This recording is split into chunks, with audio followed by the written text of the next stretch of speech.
Good morning, Kuhner country. Okay, it has been building and building now over the last 72 hours. And finally, yesterday, it spilled out right into the open.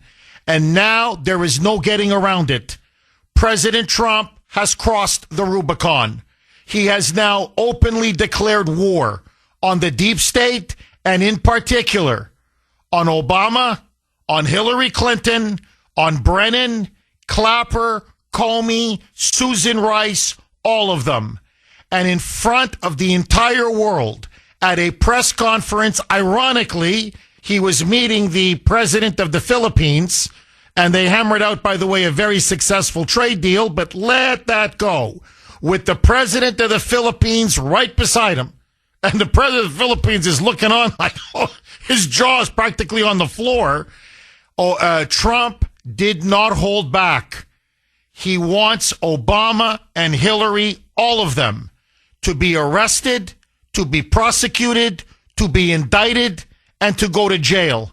And as he put it, as forcefully as anybody could put it, they committed treason. Obama has responded. I'm going to get to that very soon.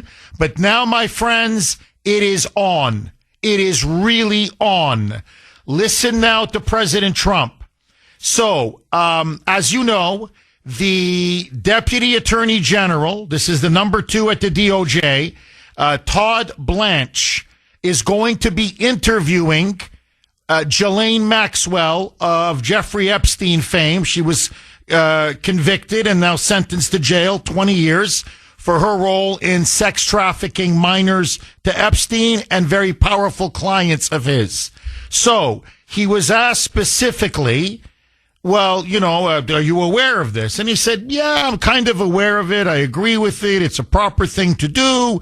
This, Todd Blanche should go. The DOJ should talk to her and see what she has to say and what more information she wants to reveal.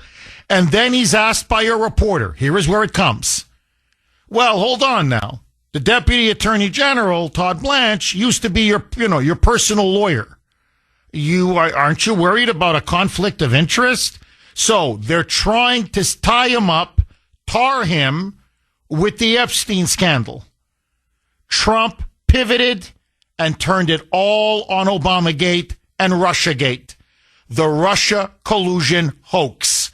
As we know, Tulsi Gabbard has now declassified over 100 damning documents with Obama's signature on many of them, showing beyond a shadow of a doubt that masterminded by Obama, they literally manufactured, fabricated so-called intelligence to sabotage Trump's presidency and frame him as an agent of Russia who colluded with Putin to steal the election from Hillary Clinton. That was a monstrous, colossal lie, and they knew it was a lie, and yet they pushed it anyway. Listen now to Trump saying, don't talk to me about Epstein. You want to know the real criminal? You want to know the real scandal here? It's the dear leader, Barack Hussein Obama. Roll cut 1A, Mike. Your Deputy Attorney General was your former attorney, would be conducting the interview, given... No, I have no concern. He's a very talented person. He's very smart. I didn't know that they were going to do it. I don't really follow that too much. It's sort of a witch hunt, just a continuation of the witch hunt. The witch hunt that you should be talking about is they caught President Obama absolutely cold, Tulsi Gabbard. What they did to this country in 2016, starting in 2016, but going up to 2020 in the election. They tried to rig the election, and they got caught. And there should be very severe consequences for that. Now, right there, now you can tell that stunned the entire press corps.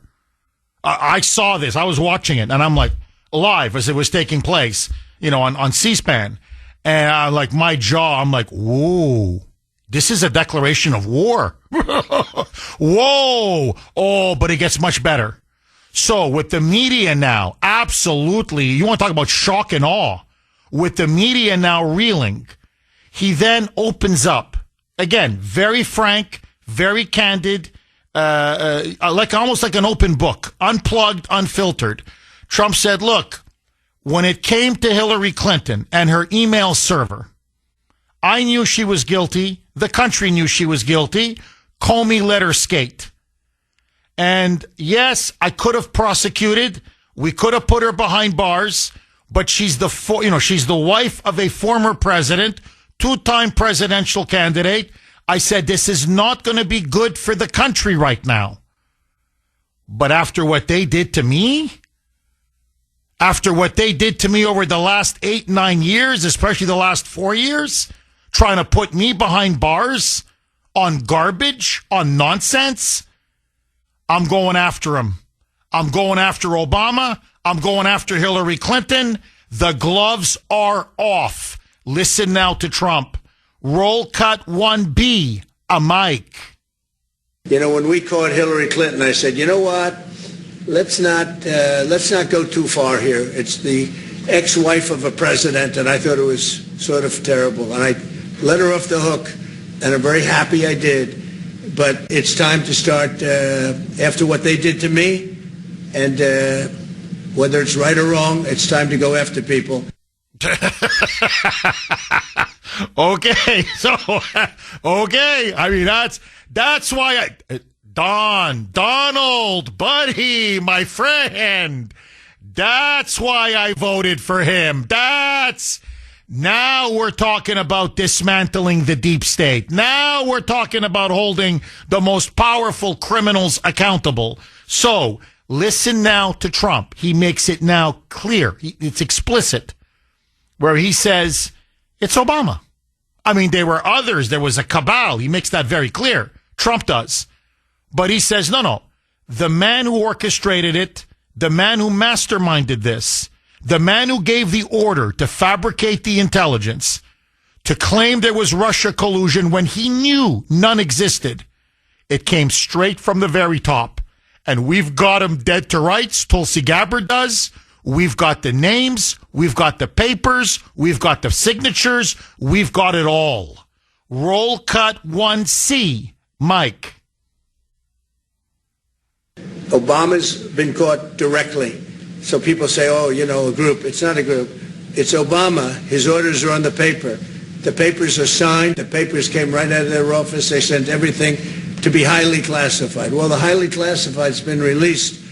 And what they did in 2016 and in 2020 is very criminal. It's criminal at the highest level. So that's really the things you should be talking about. I know nothing about the other, but I think it's appropriate that they do go. So he means appropriate as in the Department of Justice meeting with particularly Todd Blanche, his Deputy Attorney General, meeting with Ghislaine Maxwell to see what she has to say about Epstein and maybe to take a formal deposition from her. Now, this is now the key, okay? This is now the key. Trump is clearly now telling Pam Bondi, and he's also telling Todd Blanche, his Deputy Attorney General, I'm tired of this. You guys should have moved 48 hours ago. It's obvious. I want now to be an open criminal investigation. Remember, Tulsi Gabbard revealed yesterday she made a criminal referral to Pam Bondi on her desk saying that Barack Obama committed treason and was part of a quote-unquote seditious conspiracy to go to frame Donald Trump and to sabotage Trump's presidency. He's now facing the highest crimes possible in a republic. This is Obama now. Here comes the reckoning. President Trump made it as clear as he possibly could that he's basically directing and ordering Pam Bondi. You're going to launch an investigation, and we're going to go after all of them. You're not going to just get the small fish. You're not just going to get the mid-level fish. We're going to get them all. We're going to get Brennan. We're going to get Clapper. We're going to get Comey. We're going to get Hillary, and we're going to get the big kahuna. We're going to get the big kahuna. We are going to get Barack Hussein Obama. Now, Obama's office, this was very unusual. You can tell they are petrified.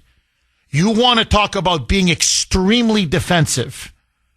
They issued a formal press release yesterday, an official statement from their office. I'm going to read it to all of you on the other side of the break. But first of all, it was weak. It was deflection. It was evasive. But it also shows now real panic. They can't believe it. They thought they were going to get away with it because they always get away with it. Okay, my friends, Trump now drops the hammer.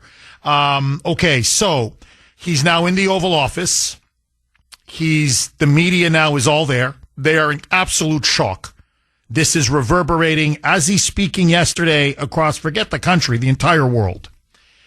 Now, I'm going to get to the cut. It's a very important cut. One of the most important things he's ever said in his entire life, never mind his entire presidency. But he will talk about, as he's giving his answer about Obama and how he was the mastermind and he committed treason. He's talking about how, look at this room. This is where this conspiracy was hatched.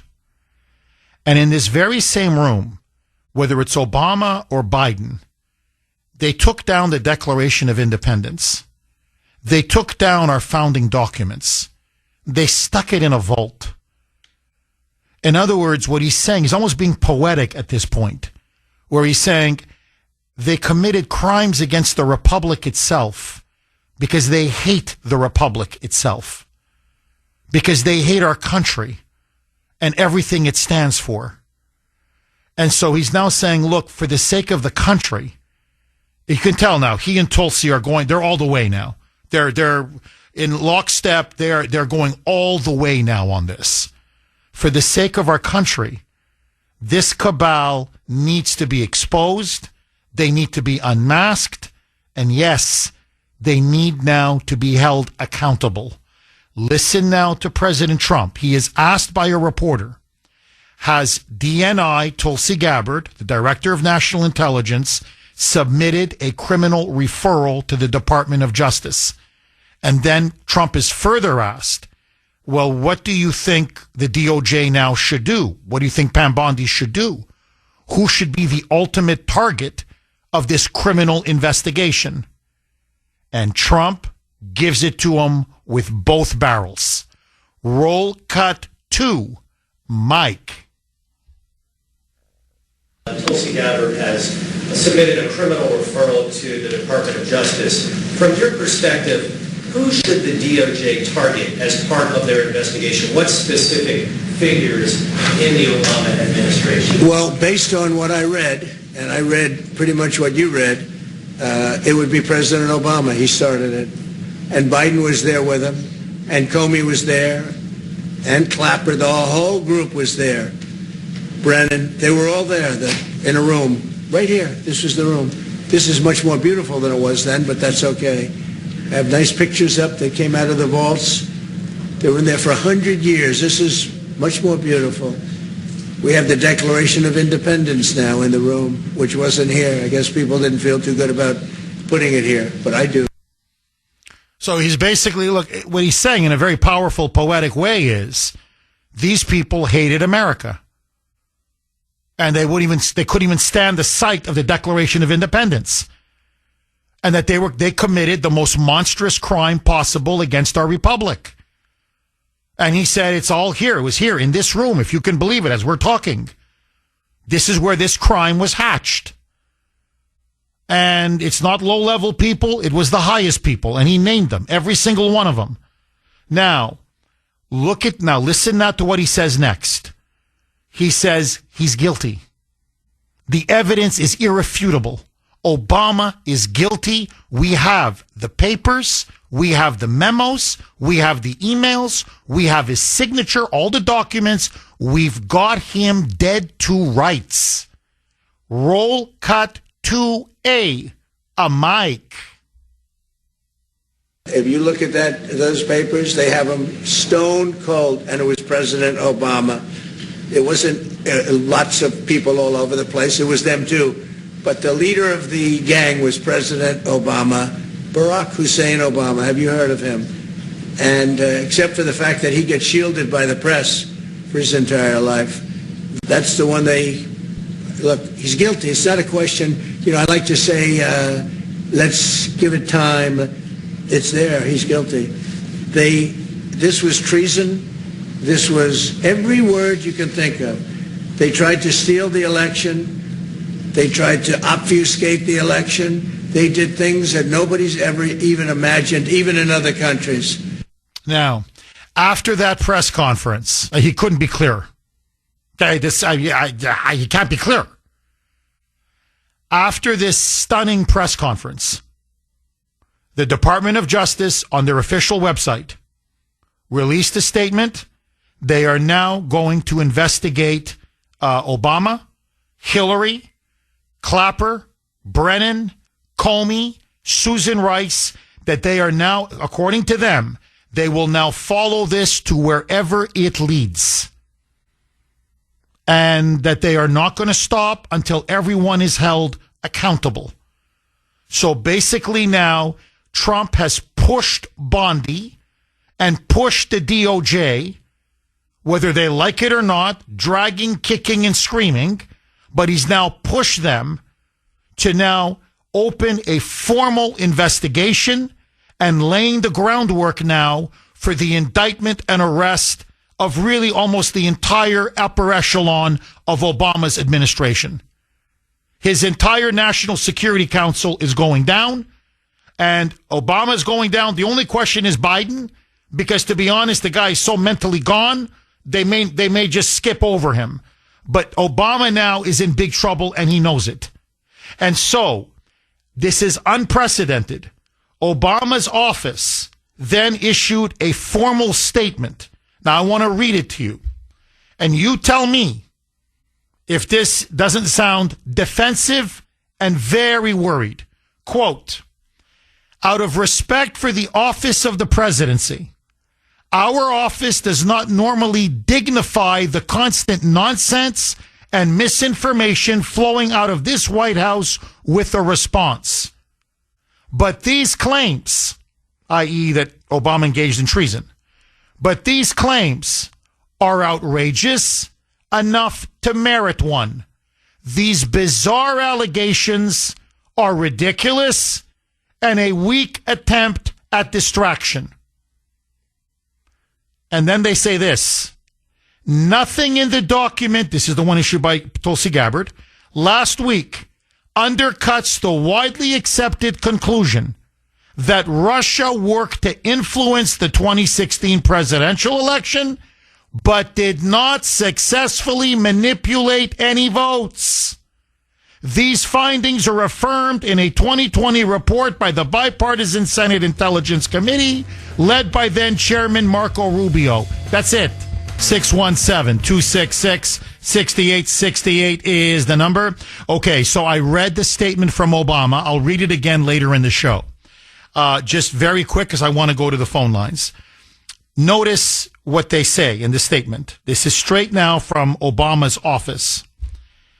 The claims made by Tulsi Gabbard and President Trump are quote-unquote outrageous. They're bizarre allegations. Ridiculous. A weak attempt at distraction. Now, notice there's no denial. It's outrageous, it's bizarre, it's ridiculous. But notice, there's no denial. There's no denial because if you look at the documents, it's got Obama's signature on it. It's signed by him. That's how stupid they were. So there's no getting around this. That's number one. Number two, boy, are we getting a little defensive, a little touchy, huh? If this was as ridiculous as they claim, you just laugh it off. If someone made these kind of outrageous claims against me, right, that I'm completely innocent, one, I'd say I'm suing you. My lawyer is calling your lawyer, and get ready to fork over your entire fortune, Donald. Okay? Number one. And number two, I'd be laughing. I'd say, are you smoking Hunter Biden's crack pipe? Like what? I mean, you just laugh it off. Very defensive. And then the second paragraph. This is what now starts to give the game away. I just want to read that part again. They go, nothing in the Tulsi Gabbard documents that were released undercuts, here it is now, the widely accepted conclusion that Russia worked to influence the 2016 presidential election, but did not successfully manipulate any votes. Whoa, whoa, whoa, whoa. Now you want to talk about backtracking. That's not what they said in 2016. That's not what they said in 2017, 2018. What did they say? They didn't say, well, yeah, Russia interfered. You know, they bought a few Facebook ads. But no impact on the election. None whatsoever. Didn't affect the votes. Nothing. They didn't say that. They said Trump colluded with Putin. Now it's Russian interference. See, notice, now it's, well, yeah, the Russians interfered. You know, some hackers bought some Facebook ads. No. You said, and this is what the intelligence you pushed out claimed, and you lied, and you know you lied, you son of a... I got to be careful now. I just caught myself. You SOB, you know you lied. What you said was Trump colluded with Putin. Trump colluded with the Russians. And that it impacted the election, and that's why Hillary Clinton lost. So notice now, they're really dialing back, walking back almost everything that they had claimed. And then they claim, well, and this is what was found out by this report led by then Chairman Rubio. Yeah, that Russians bought Facebook ads, but not that Trump had colluded with the Russians. He's a liar. He's a liar, and he knows he's a liar. Now, one last clip. You got to hear this. Tulsi Gabbard, I'm telling you, she is now rising to the occasion. This truly is Tulsi Gabbard's hour. So, she first went on Fox with Lara Trump, and she destroyed Obama.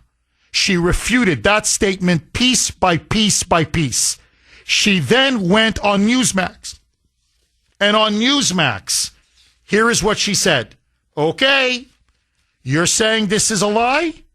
You're saying this is all ridiculous and outrageous and bizarre? Okay, here's now what's coming.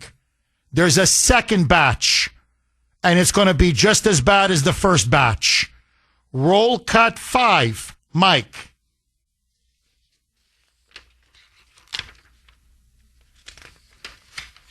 We will be releasing further documents tomorrow that will refute that statement. And I would go back and point to, and we will be pulling a whole host of statements that were made by the Obama administration, by Hillary Clinton, by senior Democrat officials, by their friends in the media that state over and over again after this January 2017 manufactured intelligence document was created that repeat the narrative. And I'm looking at my notes here. New York Times says Russian hackers acted to aid Trump in the election. Obama's CIA Director John Brennan says there is strong consensus among us to support the CIA claim Russian hackers aided Donald Trump's election. Hillary Clinton said, I would be president if not for the Russian hackers supporting Donald Trump. So there is a vast body of evidence and intelligence that debunks and refutes this statement you've just read and others coming from some of the Democrat leaders in Congress today. So she's going to be releasing many more declassified documents today. I can't wait. I'm serious. I'm like a kid in a candy store. Like I can't wait. I don't know which one to start with first. So she's going to be releasing that. She's going to destroy them today. Today is, I'm telling you, she's going to finish them off. But now whistleblowers are going to start coming out. They got them lined up. They're going to come out of the woodwork. One after another. How they were told by Brennan to change the intelligence. How they were told by Clapper and Comey to lie. That all of this came from agency heads from the very top. So, I'm telling you, take this to the bank. This is like Watergate. It's the scandal itself is much bigger than Watergate. It makes Watergate look like a Sunday picnic. We're not talking about the cover-up of a third-rate break-in and burglary. We're literally now talking about treason. A coup that was launched against a sitting president of the United States in which they spied on him and then tried to frame him as an agent of Russia. You know, all these idiots now in the media, this is now their last line of defense. This is a conspiracy theory. These are crazy conspiracies that Tulsi Gabbard and Trump are now pushing. The craziest conspiracy theory ever that even Jean Le Carré or Tom Clancy couldn't even ever imagine to put into a novel was the Russia collusion hoax claim that the President of the United States was a secret agent and mole for the Russian dictator, the Russian president, and the Kremlin. And that the Russians had installed a Manchurian candidate in the White House to do their bidding. Because that's literally what they claimed. It was the most fantastical, absurd, frankly insane conspiracy theory ever concocted. And now it is blowing up in their face. Now, like Watergate, it's going to be drip, drip, drip. But after a while, the ship is going to take on too much water and it's going to go under. It's going to capsize. And you've already now got whistleblowers lined up. They're going to start to jump the ship. So, with Pam Bondi now being forced to launch a criminal investigation, with Trump now throwing down the gauntlet and saying this goes to the very top, this was Obama and Hillary Clinton and then everybody else on down. He now is laying the groundwork to destroy the deep state and in many ways to destroy the entire leadership of the Democratic Party and to destroy what is left of the credibility of the fake news media. Because what Trump also said yesterday clearly was that, and he pointed to the New York Times, to CNN, he was pointing, saying, and all of you were complicit. They gave you lies and you peddled these lies. And you knew they were lies. All of you. He mentioned the Steele dossier in particular. He said you knew the Steele dossier was garbage. You knew it. 617-266-6868 is the number. Okay, text line is on fire. I've never seen it like this, ever. Lines are absolutely jammed. 617-266-6868. I just want to read one text because I think it is such an important point. As you know, Trump's people listen to the show. I think it was pretty obvious from yesterday. Almost a lot of what we discussed on the show was related yesterday. So I know they're listening intently. And I think this is an absolutely superb suggestion. This is from 781. Jeff, Trump and Marco Rubio have a very simpatico relationship. As Secretary of State, Rubio has jurisdiction over passports. Today, not tomorrow, today, he needs to demand that the whole cabal, that the entire cabal turn these passports, their passports in during this criminal investigation, considering that all of them are flight risks. If they refuse, he must cancel their passports. This will force the media to cover the story. I agree. I agree with 781 completely. Number one, there's a serious flight risk now, no question. Hillary, Obama, many of them have private planes. They could go to other countries where we don't have an extradition treaty. To me, I think you have to take away their passports immediately. And not only will it prevent them from being able to escape and their inevitable arrest, indictment and arrest, which now looks more likely by the day that it's coming. But also, by doing this, the media can no longer hide this story. They can no longer engage in their conspiracy of silence. This will now force them to cover the story. And by covering the story, people are going to talk about it, and they're going to want to see the documents themselves. And Tulsi Gabbard has delivered the receipts. As Trump said yesterday, Obama is stone cold guilty, and there's no getting around that.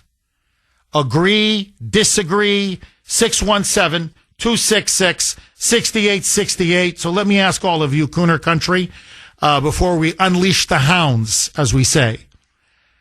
What do you make of yesterday's stunning press conference? And Trump now clearly crossing the Rubicon? Can he win this war against the deep state? And now, do you believe we will see actual arrests? And can Trump now prevail over what is clearly now a life-death struggle with Obama and Hillary and the entire crime families of the Democratic Party? Apparently now they're all lawyering up. All of them. Obama's lawyering up. Hillary's lawyering up. Brennan, Clapper, Comey, Susan Rice. They're all getting their lawyers ready. So this is now a titanic struggle. Will Trump win? And does he have the players on his team to pull this off? And is the American public ready for the shocking revelations that are to come? Remember, you know this story. I know this story. Most of the American people do not know this story. 617-266-6868. We're going to start off not in America, but in Germany, in Deutschland. Let's go to Vince. Vince, thanks for holding and welcome. Good morning, Jeff. Hi, Vince. It's morning in America. It's morning in America, and our republic has weathered its most daunting challenge yet. They said we can only fall from within, but we've uncovered the plot, and I think Trump is holding so many aces up his sleeve, it's going to be one after another. And I think that the Epstein documents thing plays into that. I think there's some big surprises coming. But more importantly, I want to get to the point. I think Trump is setting the stage for military tribunals. That's because we have a corrupted federal judiciary. There isn't a jury pool in the D.C., New York metropolitan area that can be relied upon to be unbiased. And I think he's setting that stage. And I want to cite Brett Kavanaugh's confirmation hearing when he was asked directly by none other than Lindsey Graham about military tribunals and when they are appropriate. And it says American citizens who collaborate with the enemy are considered enemy combatants. That was the question. And Kavanaugh said they can be. They are sometimes criminally prosecuted, sometimes treated in the military under Supreme Court precedent. And I think that that's what's going to happen. He's going to make a move to go before the Supreme Court and say, under the circumstances, we need to have these trials off-site with a military jury, an unbiased jury. You can have C-SPAN cover it. It could be a controlled environment, not the O.J. Simpson trial, not any of these other kangaroo courts that we see in America all the time, but a controlled environment where all the evidence can be put out there and they can try to refute it, and then let the chips fall where they may. Vince, I think you laid it out beautifully, absolutely beautifully. Let me ask you, because this is the wild card. You know, you mentioned Trump has aces up his sleeve, and you're right. He's got a lot of aces now up his sleeve. But there is one wild card, and that is Black Lives Matter, Antifa, these illegals that many of these Democrats have brought in, the violence that they can unleash on the streets. When they see Obama, their hero, being dragged off in handcuffs, being frog-marched, being put in a courtroom, whether it's a military tribunal or not, the Democrats are going to go berserk. You know it. I know it. This entire audience knows it. And they're going to tell their people, you see, Trump is a dictator. We told you. He's going to put his opponents in jail. This is fascism. This is Hitler. Take it to the streets. That's what the Democrats do. You can tell already. I mean, they are. I can play you some cuts. I thought the guy on CNN yesterday, I honestly thought he was going to have a heart attack. I don't know if you saw it. He went crazy. He was enraged. I've never seen anything like it. I mean, he was spitting, foaming at the mouth. Like they're going absolutely crazy. So what I'm saying, Vince, I'm not saying don't do it. You know, my position, hang them all. My position is indict them all, arrest them all, and jail them all. But I'm asking you, if there's going to be such blowback, does Trump have the stomach, and does he have the people around him, Pam Bondi in particular, Kash Patel, to weather the storm that is to come? Because I think the Democrats are going to take it to the streets. Or am I wrong? Maybe if all of it comes out, they're going to be so depressed and so demoralized and so sickened and feel so betrayed that they're going to turn on these people. They're going to turn on Obama, turn on, Hillary, turn on all of them. What say you, Vince? I see it that way. I see them turning because I think that the information that he's holding is going to be game, set, and match. People are going to be like, they did what? They did what with COVID, with the bioweapon from China, with the fake ballots coming from China, how they rigged the election. And then people are going to reflect on what their lives were like the last 8 years and who was the cause of that. And they're going to come to the same conclusion that you and I have come to, that it's the criminal traitors that try to overthrow this republic. They're going down. And I have to tell you, Obama may not swing unless we find out he was born in Kenya and he was an intelligence service cutout. Then all bets are off there. But that remains to be seen. I think Obama will probably go to prison, and his term may last as long as the next administration. Who knows?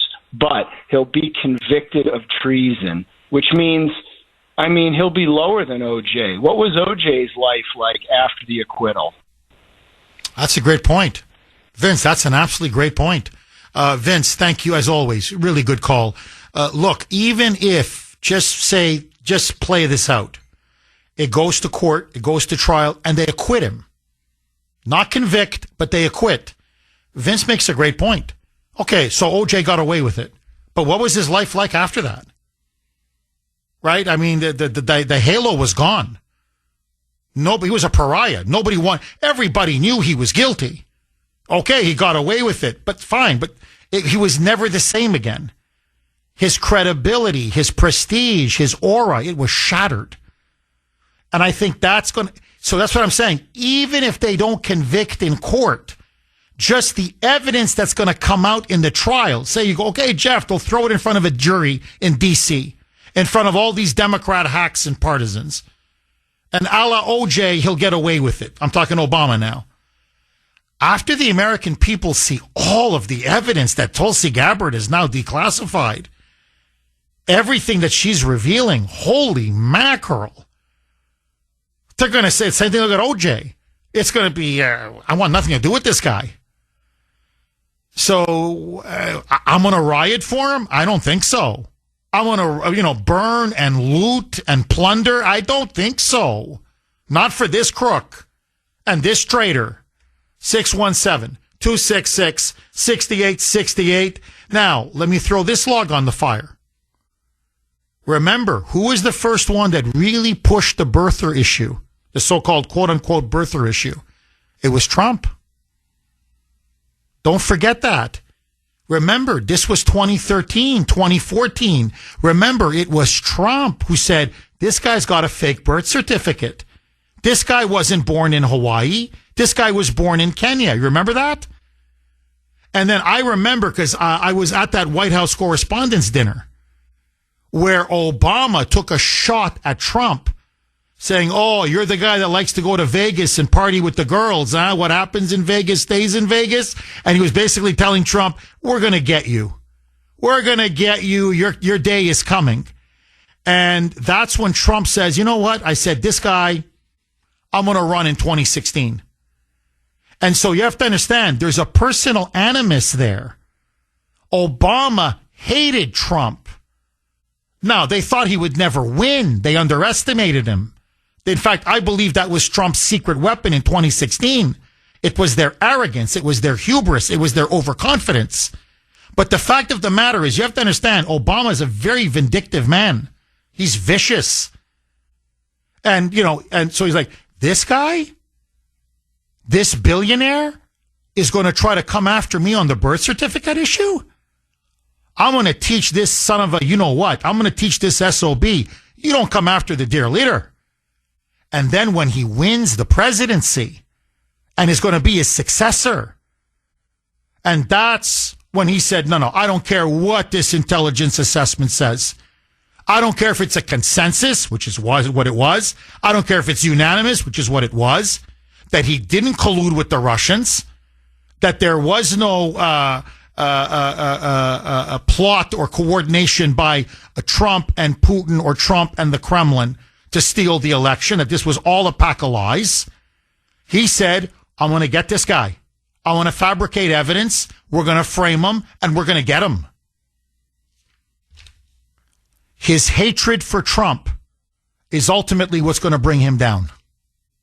Larry in Leominster. Thanks for holding, Larry, and welcome. Jeff, it's such a beautiful day. I can't put my finger on it.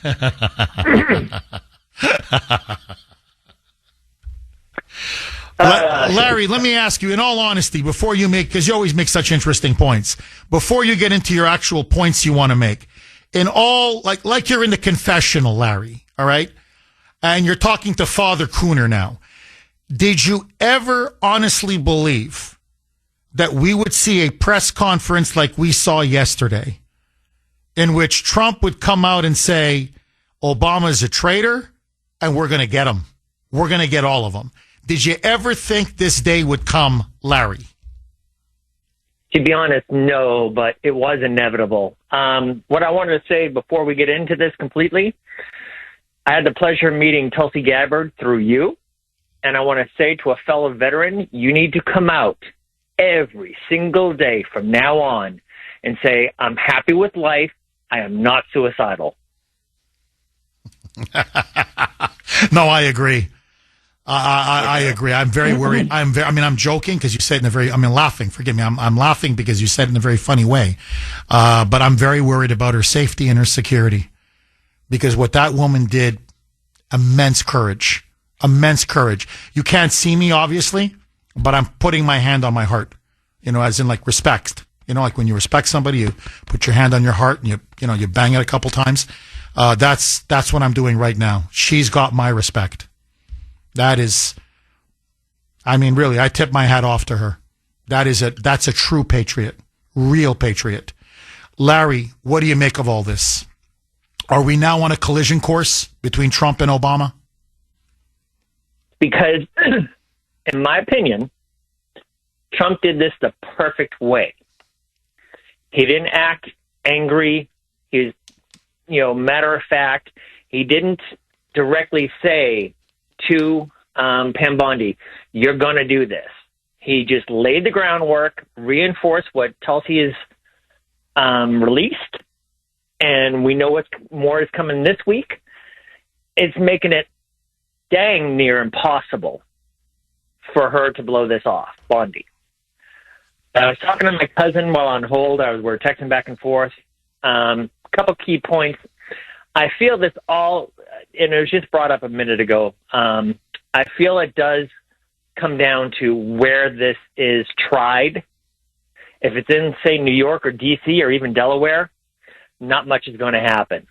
But if they figure out a way to do it in a red state, or like the gentleman said, I think it was the Germany gentleman, military tribunals, because this falls in within the purview of the military courts. So, but my cousin brought up an excellent point, and he wanted me to ask you this. I'm going to ask you this now. What if nothing comes of this? What if they don't pull the trigger? What then?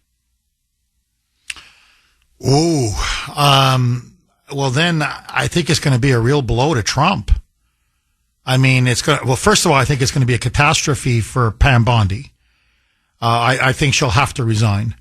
I think MAGA will not accept anything less.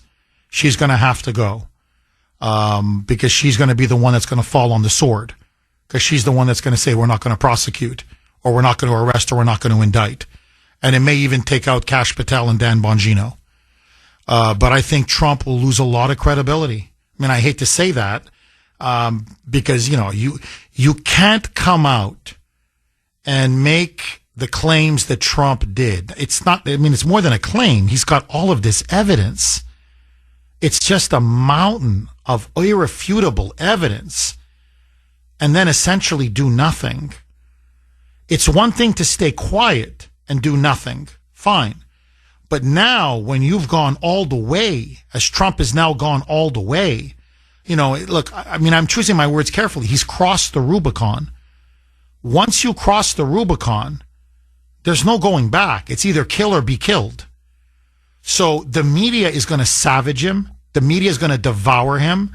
That nickname the left is throwing, taco, Trump is, whatever, he's chicken. And, Trump always chickens out. They're going to throw that taco label at him in his face. I don't think at this point he can back out. And I don't see why he should back out. I mean, I don't know, unless they threaten him and his family or something. But unless they do that, you've got the goods, you've got the receipts, you've got the documents, you've got everything. No, I think, Larry, the way I'm reading it is almost the other way. I think who's the first domino to fall? That's now the question. That's the question we have to ask ourselves. Because I think someone is going to talk. Again, like Watergate. It's when John Dean came and blew the whistle and the whole thing just unraveled. So who is the weak link? Is it McCabe? Is it Comey? Is it Clapper? Is it Brennan? Is it Jean-Francois? John Kerry? Is it Susan Rice? But someone is going to talk. Someone is definitely going to talk. They're going to want a sweetheart deal. Because none of these guys want to do prison time. And so if I'm playing it, if I'm in the Trump DOJ, this is the way I play it. First one to talk gets a prize. The first one to talk, you know what? You'll get a criminal record, but we won't give you jail time. But you got to give me something really good. And then the rest all hang. Like, that's the way you got to play it. So the question is now, who's the first domino? And all you need is one, and he's going to get one. There's no question.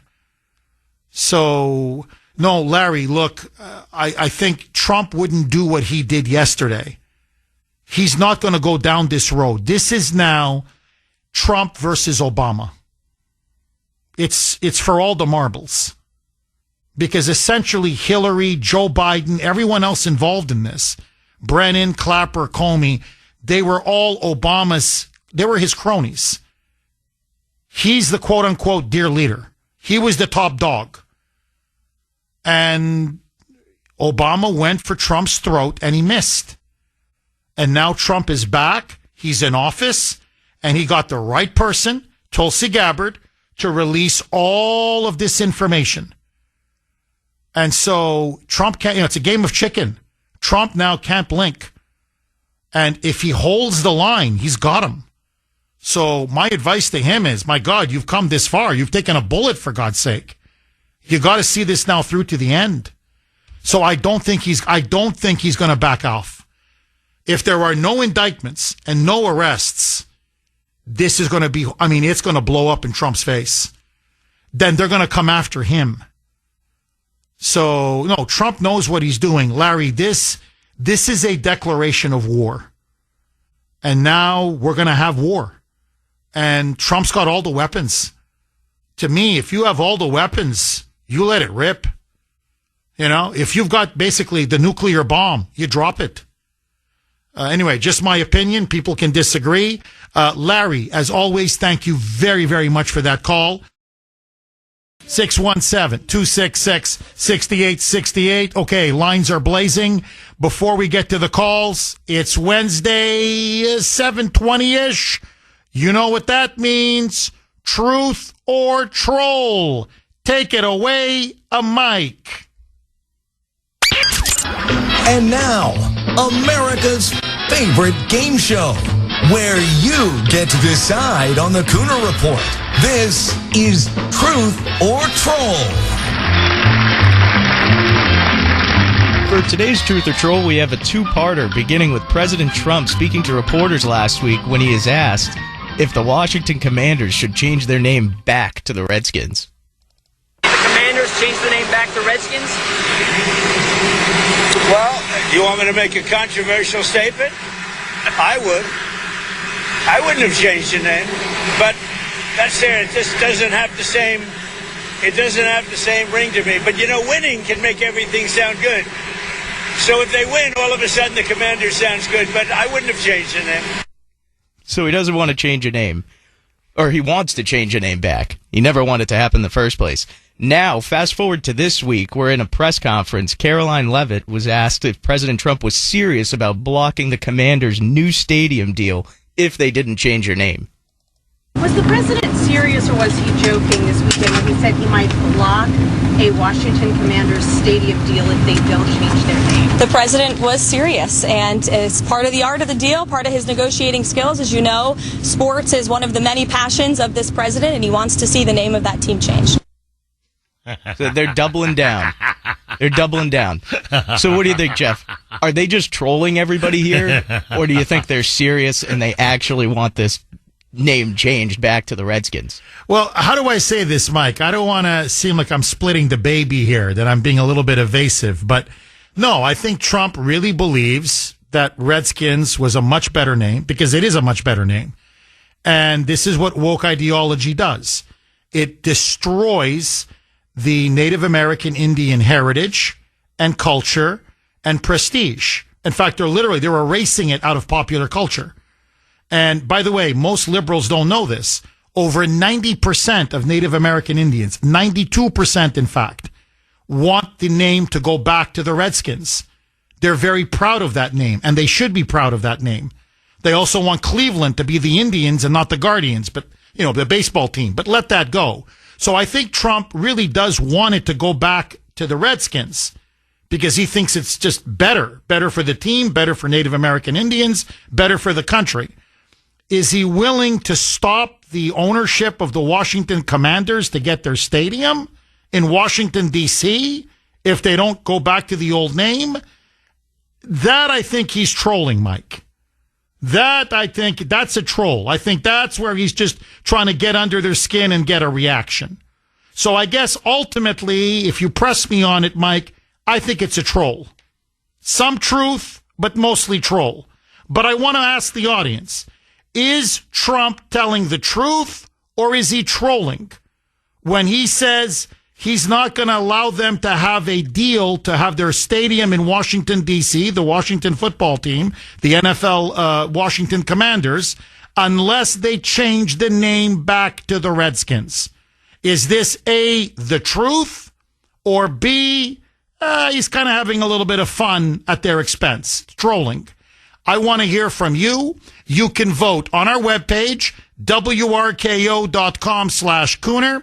wrko.com/Kuhner, Kuhn as in national ER. You can also vote via X, and I was very active again last night on X.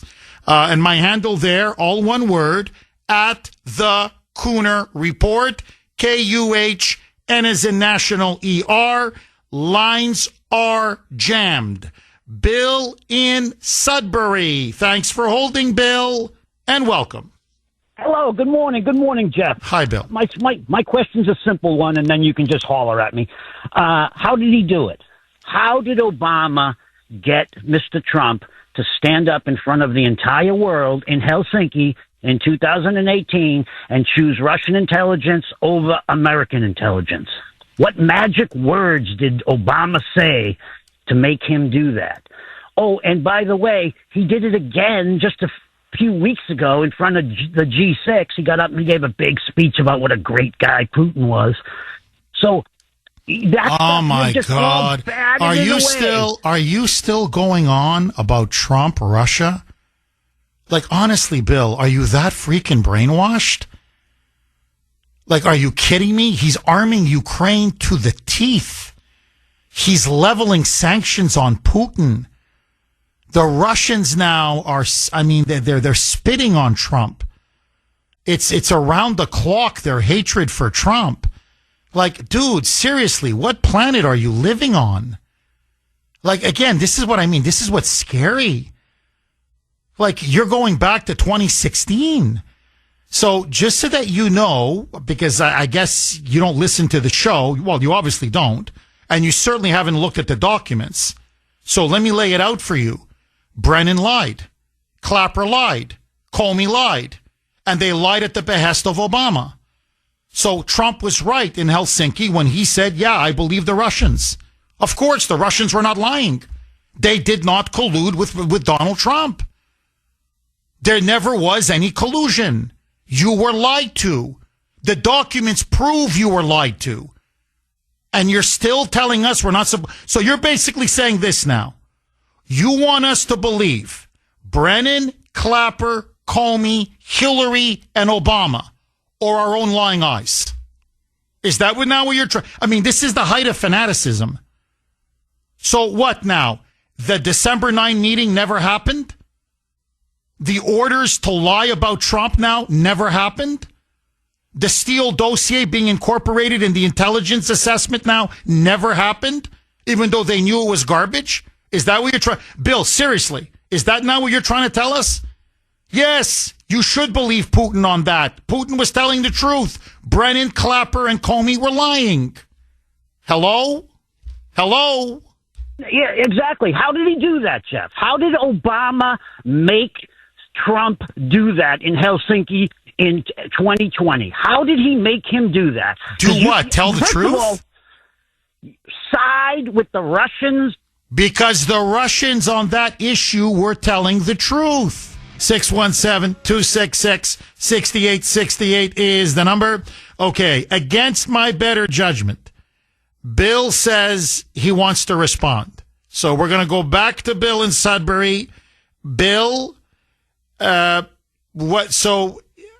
it a shock to you that you were lied to about Russia collusion and that now it looks like Obama may be going to jail? This has got to be a real shock to your psyche, Bill. Am I wrong? So you think Mr. Trump will cooperate with this new investigation? Because he stonewalled every other one. The difference between what you're talking about, all those people you just named, They all cooperated with the investigation back in 2018. It was your guy who hid under his desk.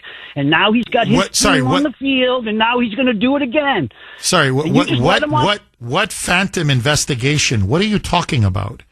Look, this is one of your favorite dodges. What do you mean? I have no idea. I'm just a babe in the woods. What investigation? What are you talking about? The current one, the one he's talking about right now, today. That wasn't investigated in 2018.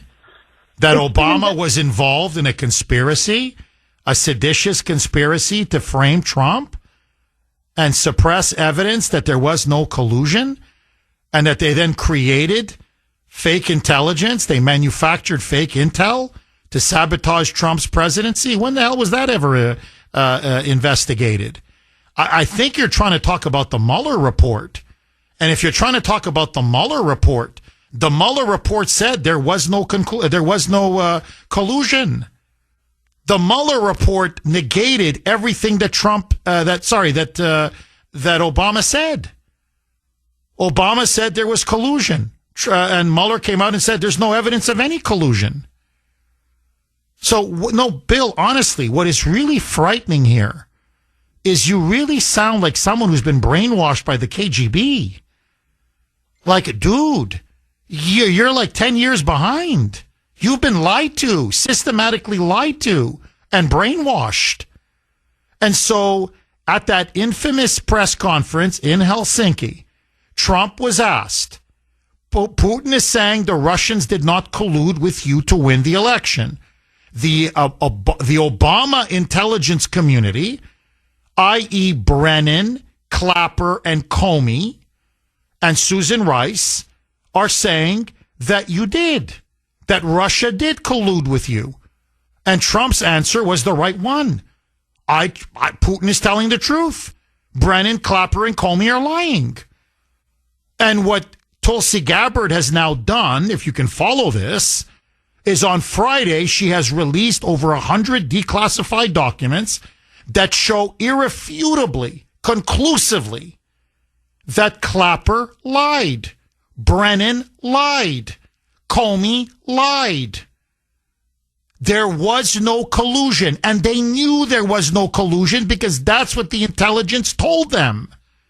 And so on December 8, Obama deliberately destroyed that evidence or suppressed it and then ordered them, you're going to say there was collusion and that Trump and Putin worked to steal the election. That's the new line.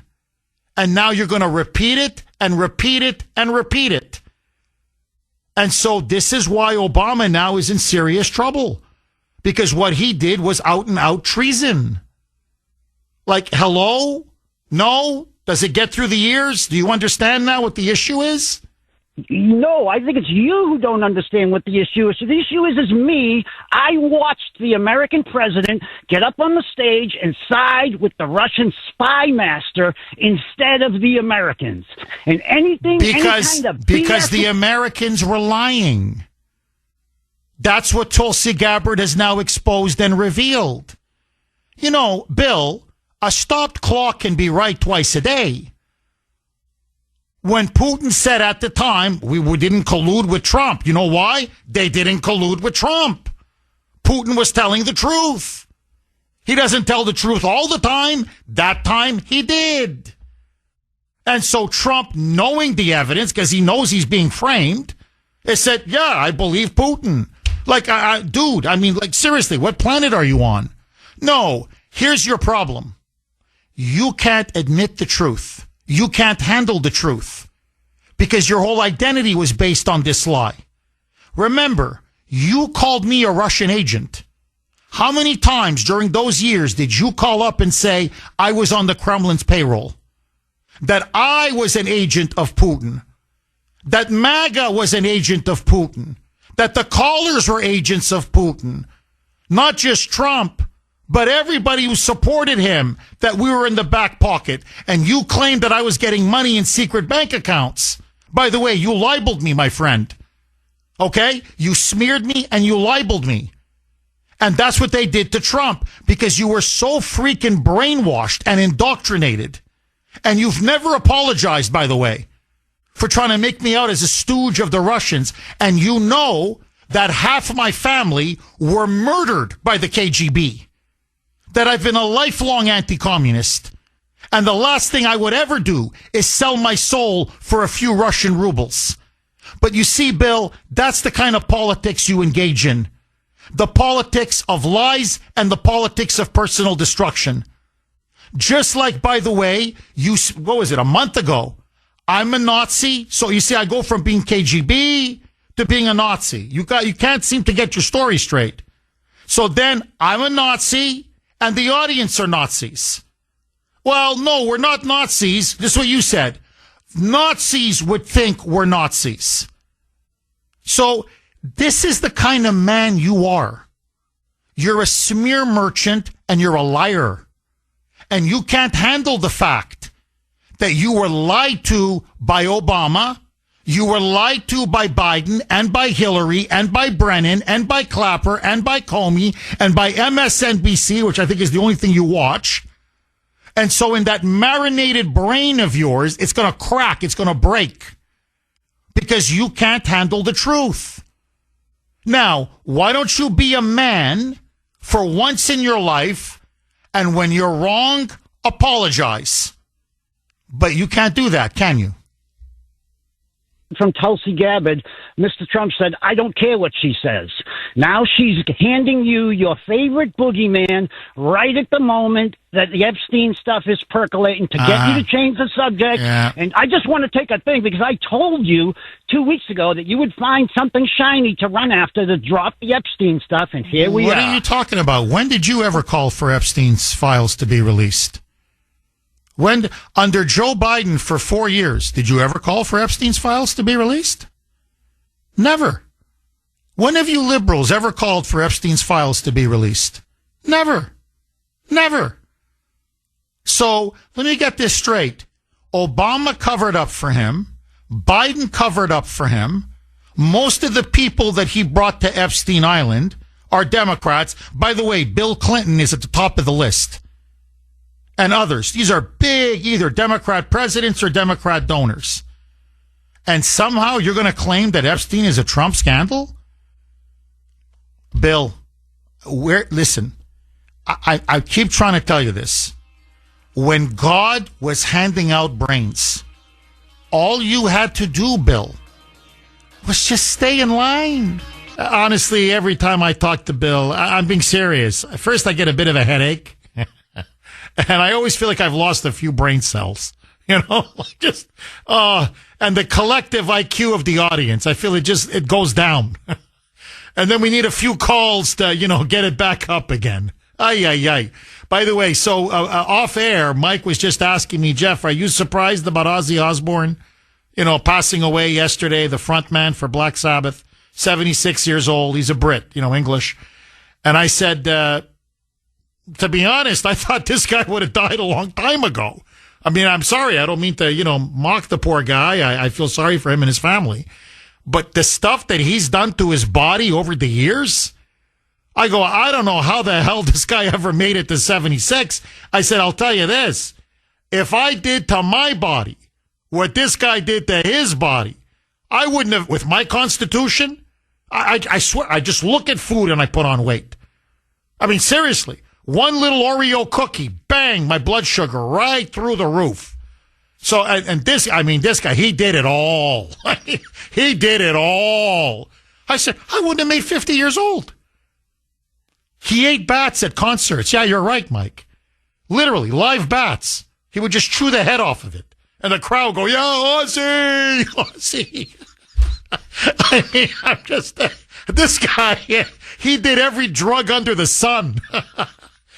He tells this story once, how he got so hammered at a party. I mean, he did everything. Alcohol, booze, drugs, that he just started literally bleeding blood. Sorry, forgive me, urinating blood. Say it, blood. Yeah, sorry. Urinate. See what I mean? So this is what Bill in Sudbury does. Knocks off a couple of your brain cells. But anyway, he was urinating blood. Like pure blood. It's just, it's not white or yellow. It's all red. It's just coming out. And that's when he said, maybe I should go see a doctor. And I'm like, I would kill for this guy's constitution. And I just got to say this, because I've had a lot of friends, a lot of acquaintances over the years, either of Scottish, English, or Scotch-Irish descent. I don't know what the hell it is about that part of the world. But man, the constitutions that these people have. I had a good friend at the Washington Times, long story short, okay, from Scotland. I swear to you. Came to America at 8 years old. Great editor, brilliant guy. He never ate vegetables. Like ever. No salad, no vegetables. I remember I said, how do you, doesn't your body break down? I mean, if I don't have vegetables after 2 or 3 days, I feel sick. Like, I feel like something's wrong with my body. And this guy's like, no. I don't eat vegetables. I'm Scottish. I don't need to. I've got a Scottish constitution. I don't need to. I've never, I'm like, and he's still alive. This guy's kicking, no problem.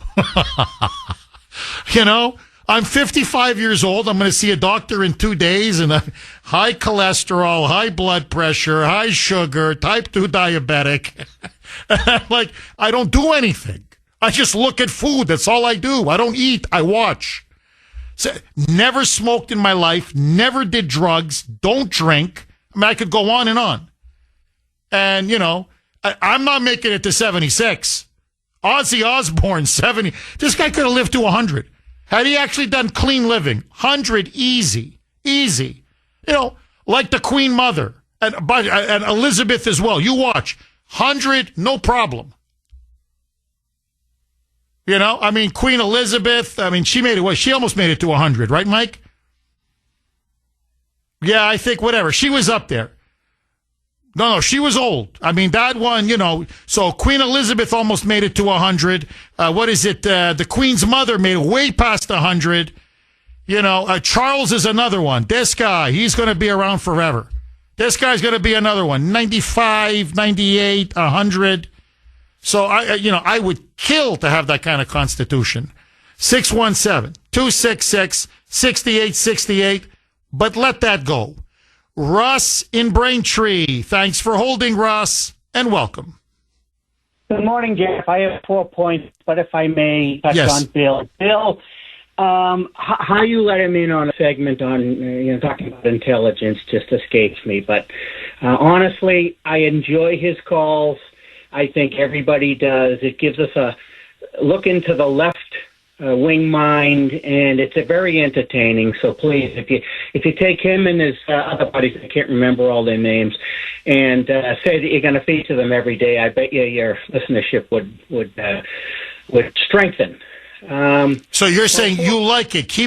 Have Bill on, and keep having him on. Phil, I think you're wrong about him. I love him. I think you're wrong about him. I don't think he's a demon. I think he means well. He seems sincere. He's just lost. He's not informed, ill-informed, and he's so partisan. He's got this, mental illness. It's a mental illness. The left and the left wing is it's a mental illness. I don't know how else you describe it. So I think that's him, but I think he means well. I think he's sincere, and I get a kick out of it. So I don't know. If you want to make this a poll question of the day, I bet you most people would say, please, we need more of Bill. He's very entertaining. Okay, Russ. I mean, I wasn't planning on axing the guy. You know me, I'm free speech all the way. But, I don't know. When he calls all of us, the audience Nazis, we were all on Putin's payroll. We're all Russian agents, on and on. We should all be arrested and placed into concentration camps. I get a little defensive for the audience, but I guess you don't take him as seriously as I do. No, to me, I have him on because you're right. It's a look into the liberal mind.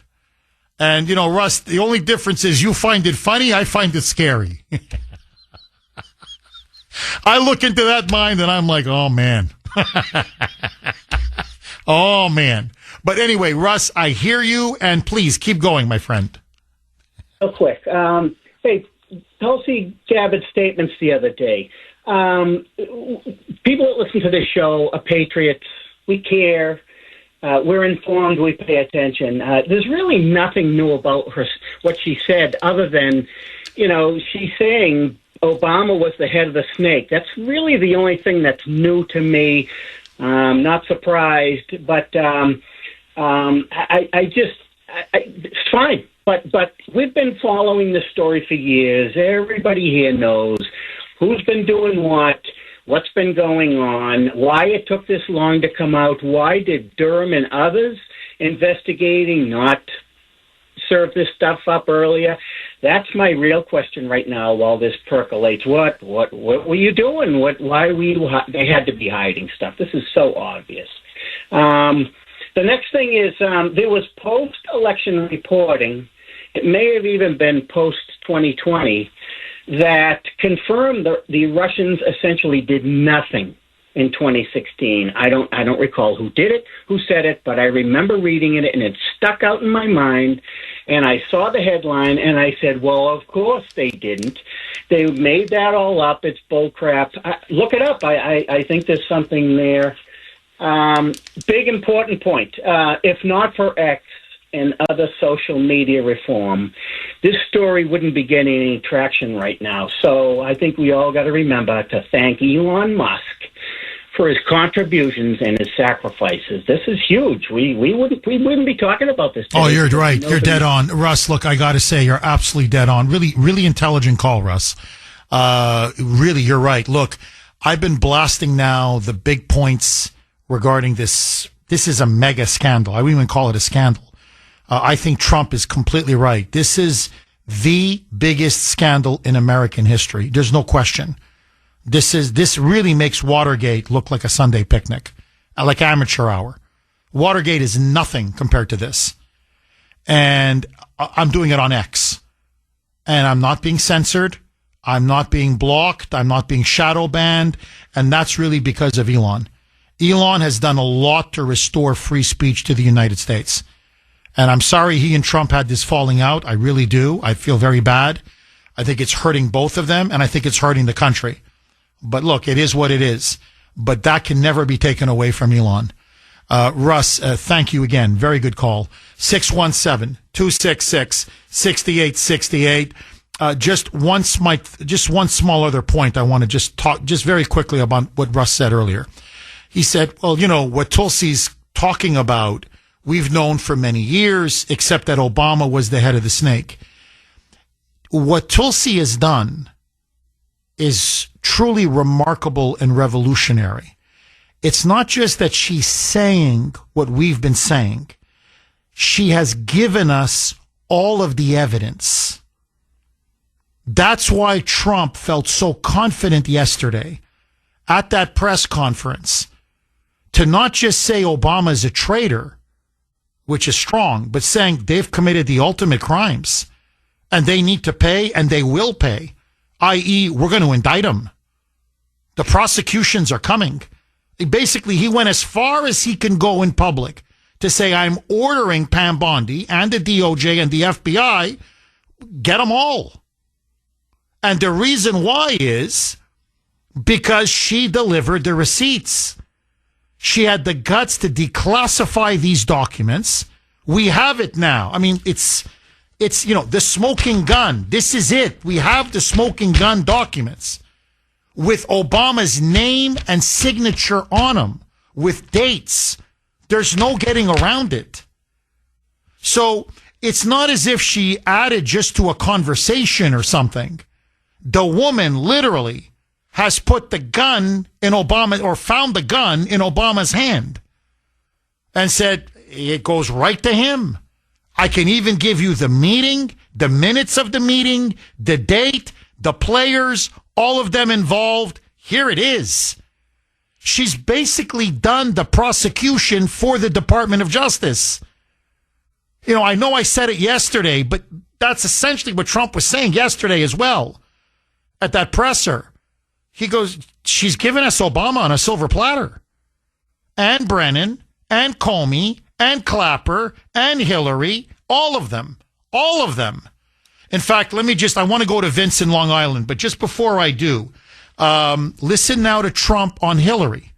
So remember, earlier in the presser, he says, look, for the good of the country, this was my thinking in 2016, 2017, I don't want the wife of an ex-president, a two-time presidential candidate, to go to jail. You know, it would be very bad for the reputation of the country. We don't do that in America. But after what they've done to me and all the norms that they have destroyed, no. And that's when he said, we're going after Obama, we're going after Hillary, we're going after all of them. Because if you can arrest Trump, a former president named Donald Trump, then you can definitely arrest Obama and Hillary Clinton.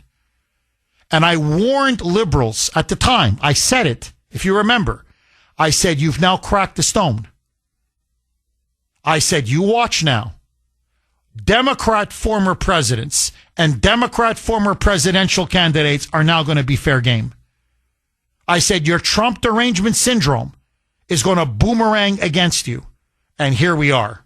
Listen now to Trump yesterday at the press conference saying, yes, it was Obama. He was the top guy. But who gave him the idea, the Steele dossier, the concept of Russia collusion? That came from Hillary Clinton, Fusion GPS, and Hillary paid for the dossier. It originated with Hillary, and Obama then implemented the order. Roll cut 2B, a mic. So, President Obama, it was his concept, his idea, but he also got it from crooked Hillary Clinton. Crooked is a $3 bill. Hillary Clinton and her group, the Democrats, spent $12 million to Christopher Steele to write up a report that was a total fake report. Took 2 years to figure that out, but it came out that it was a total fake report. It was made up fiction, and they used that. He's completely right. He's completely right. Now, let me just play one more. And this is where it all culminated now to this. What Tulsi has now given me, all of these declassified documents, he goes, we've caught them. We caught them. They're not going to escape. They can't escape. Roll cut 2E, Mike. We caught Hillary Clinton. We caught Barack Hussein Obama. They're the ones, and then you have many, many people under them. Susan Rice. They're all there. The names are all there. And I guess they figured they're going to put this in classified information and nobody will ever see it again, but it doesn't work that way. And it's the most unbelievable thing I think I've ever read. So you ought to take a look at that and stop talking about nonsense, because this is big stuff. Never has a thing like this happened in the history of our country. He's completely right. Never. I'm telling you, never. This is beyond treason. Never. We've had stolen elections, yes, as I mentioned, and stolen presidential elections. I mentioned the 1960 Nixon-Kennedy election. There's no question that Kennedy stole the election from Nixon. No question. And there was a couple, there's the one in 1824 where Jackson clearly had his election stolen by John Quincy Adams. And you've had others. The one in 1876, the infamous, they clearly stole that election. Okay, but so we've had stolen elections, presidential elections. But this kind of a treasonous conspiracy to literally frame the incoming president of the United States, to frame him as an agent of a foreign power, colluding with a foreign power in order to steal the election from another candidate, to lie like this and to manufacture intelligence in order to implement a coup and literally subvert the will of the American people. This is the greatest crime in American history. And Trump is right. And when he came out yesterday saying they're going down, I'm not looking away, I'm not blinking, I'm not turning a blind eye. And I sensed it when Johnson came out yesterday, or the day before, forgive me. And I was playing cuts from Speaker Mike Johnson where he said, I'm not letting this go. We're going to have investigations. We're going to subpoena Obama. We're going to depose Obama. We're going to put Obama under oath. If need be, we'll have a special prosecutor. I knew then, I said, no. Mike Johnson never goes beyond Trump. He and Trump are tied at the hip. So for Johnson to go that far, it's because he's got Trump's blessing. And then Trump yesterday himself just literally was a declaration of war. Now, here is where it is. Two men are standing, Obama and Trump. One will stand, the other now will fall. And the question now is who? Vince in Long Island. Thanks for holding, Vince, and welcome. Eyes on here. Hi, Vince. I'm calling you as a Russian East Coast agent here. First of all, I can't stand the smugness of this Barack Hussein. And I think by the end of this whole thing, we will find out for sure that he was born in Kenya. And it will have been proven to be the biggest criminal fraud in U.S. history, as you know. And I remember back in the dark days of 2020 when Dr. Grace had stated that you think they're ever going to let Trump back in after what they did to him when he was in office? And that really was a frightening thought, because only by the hand of God has he returned to power, because the odds were insurmountable. It's amazing what happened. So he's got to take it to its full conclusion now.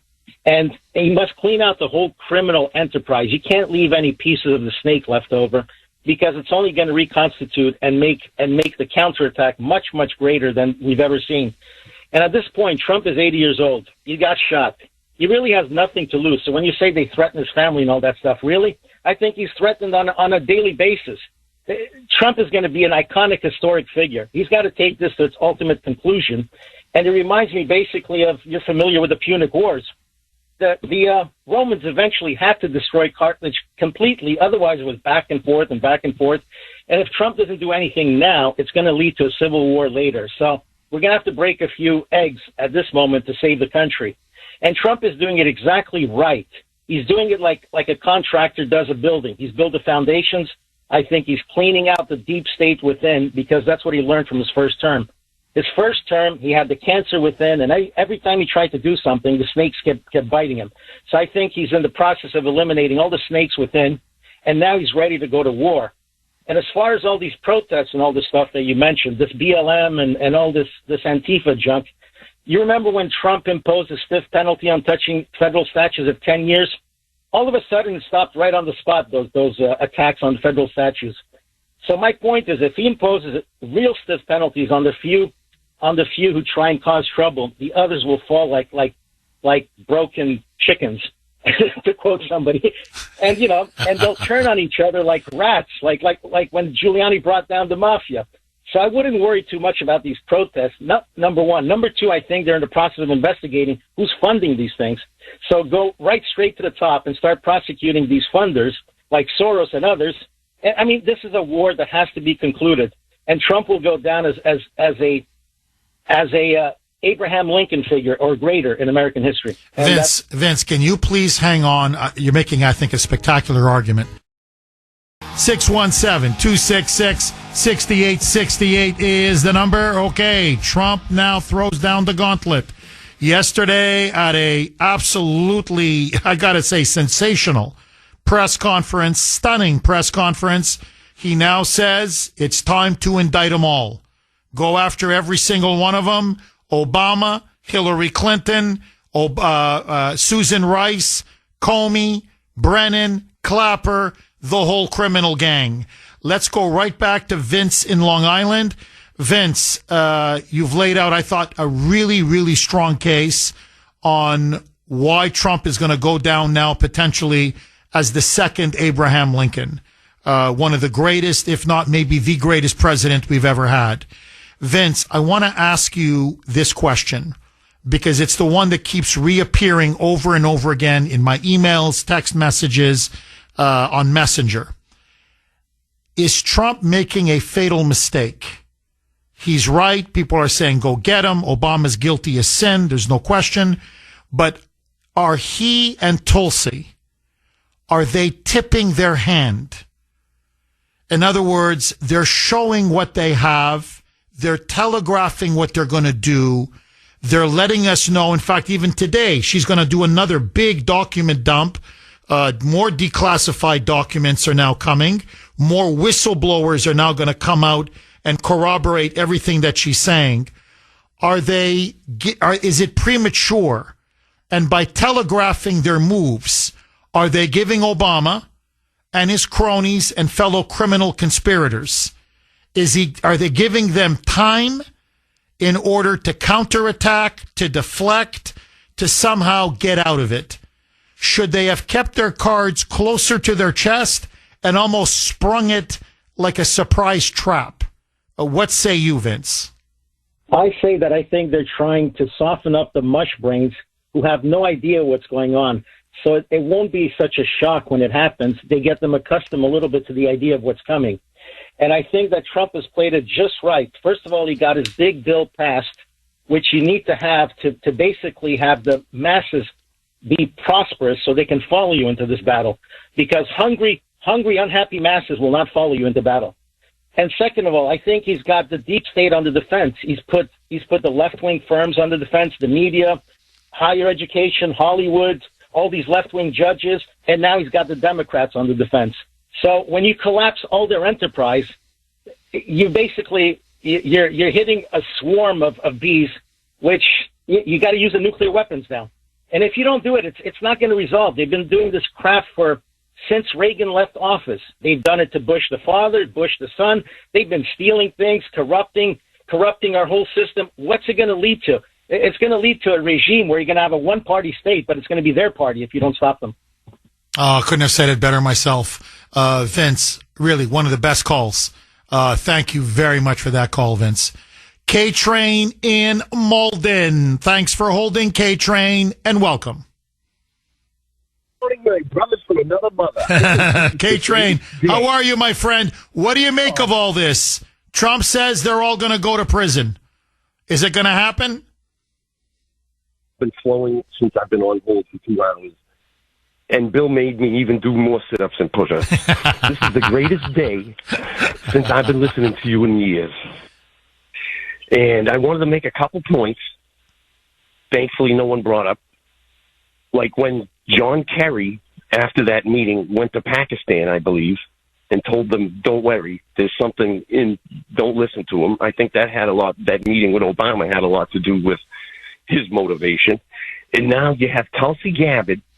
I think this warrants a presidential American address.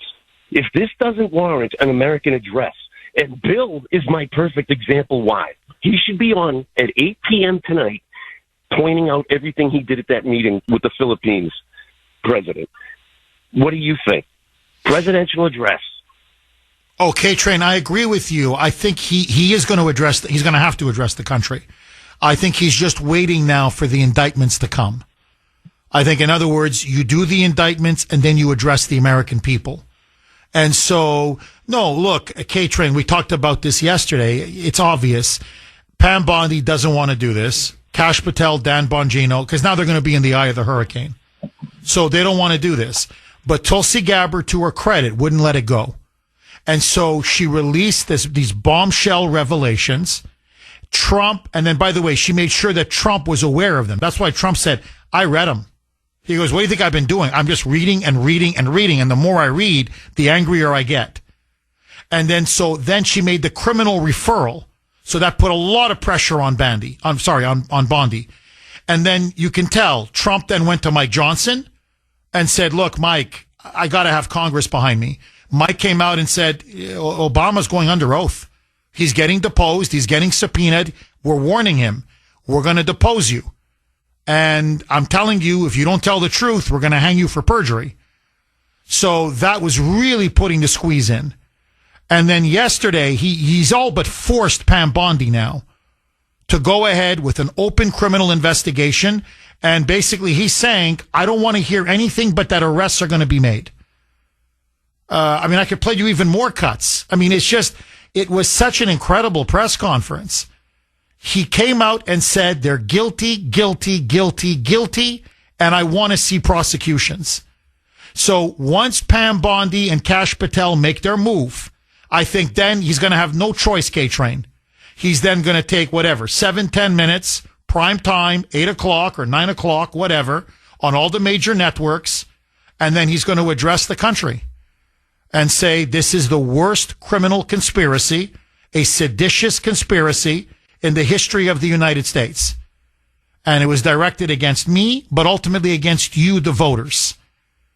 And I don't think they're ever going to be able to, they cannot recover from this. And that's why, to be honest, K-Train, like I'm in the confessional. I'm worried now about Trump's security. I'm worried about his safety.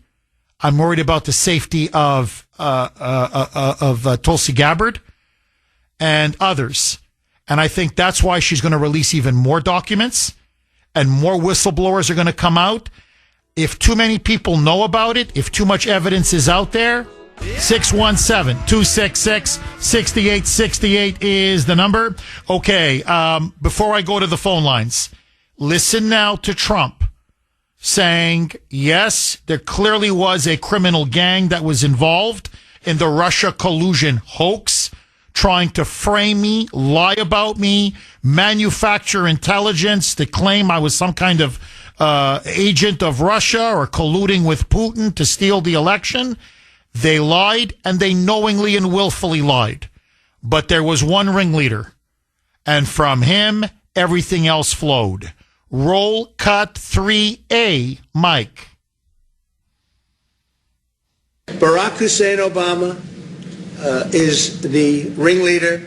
Hillary Clinton was right there with him, and so was Sleepy Joe Biden. and so were the rest of them. Comey, Clapper, the whole group. And they tried to rig an election, and they got caught. And then they did rig the election in 2020. And then because I knew I won that election by a lot, I did it a third time, and I won in a landslide. Every swing state, won the popular vote.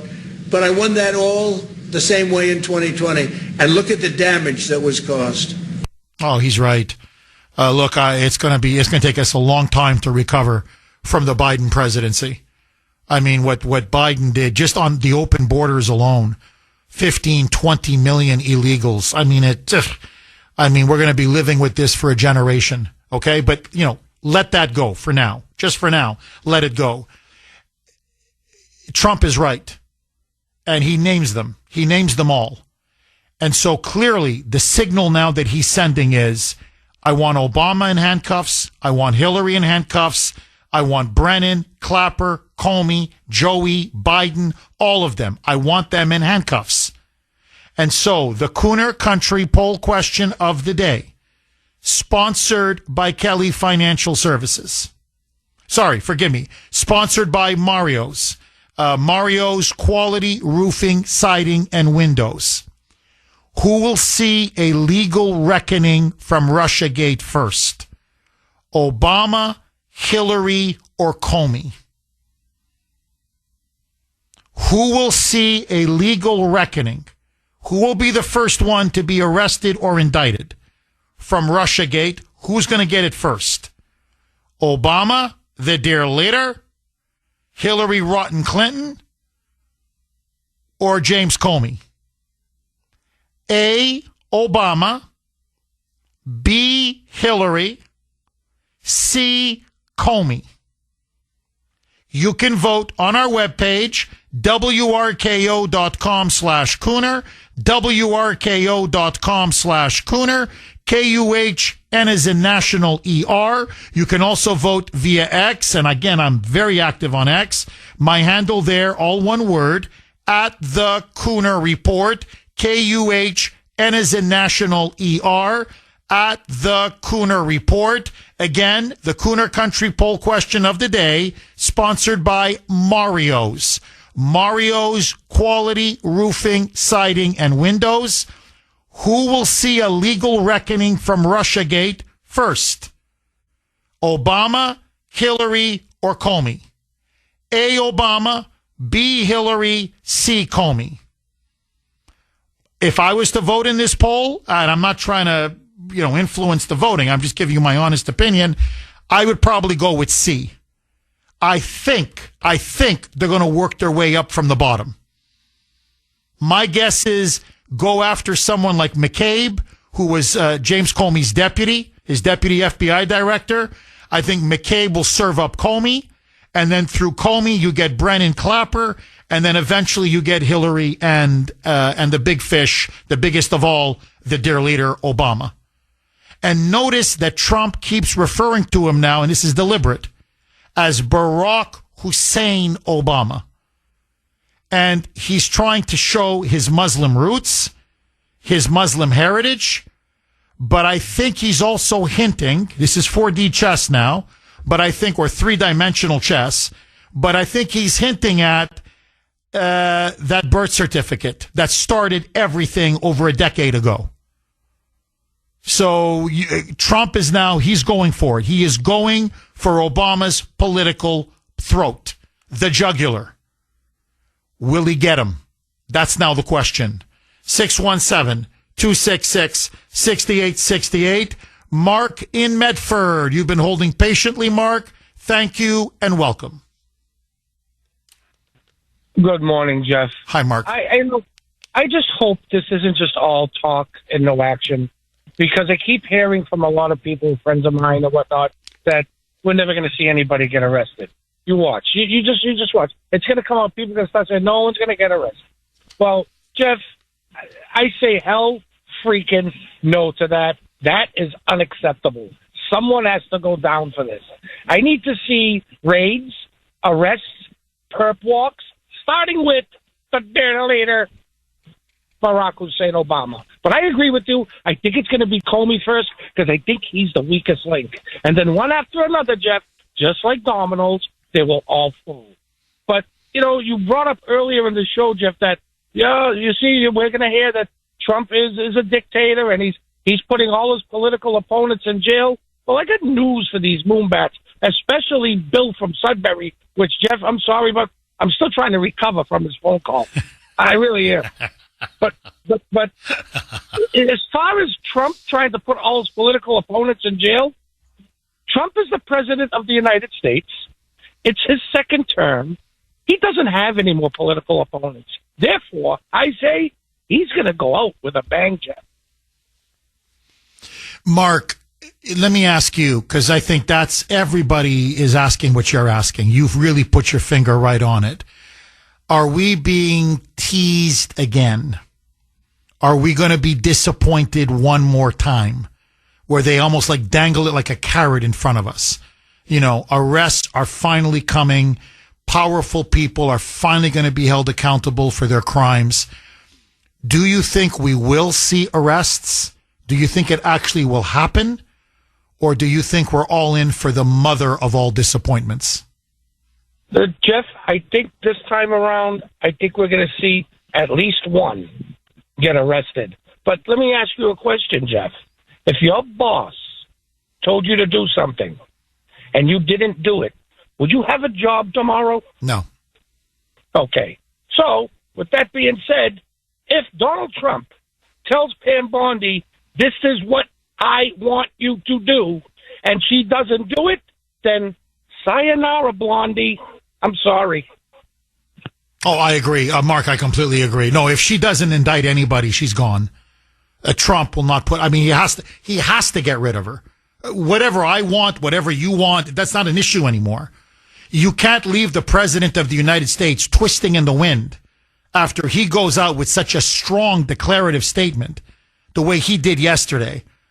He laid it all out there, and he went as far as you can possibly go to say, indict, indict, indict, indict, indict. Here they are. Get them. We have all the evidence. What are you waiting for? So you're right, Mark. When we caught Hillary Clinton, I said, you know what?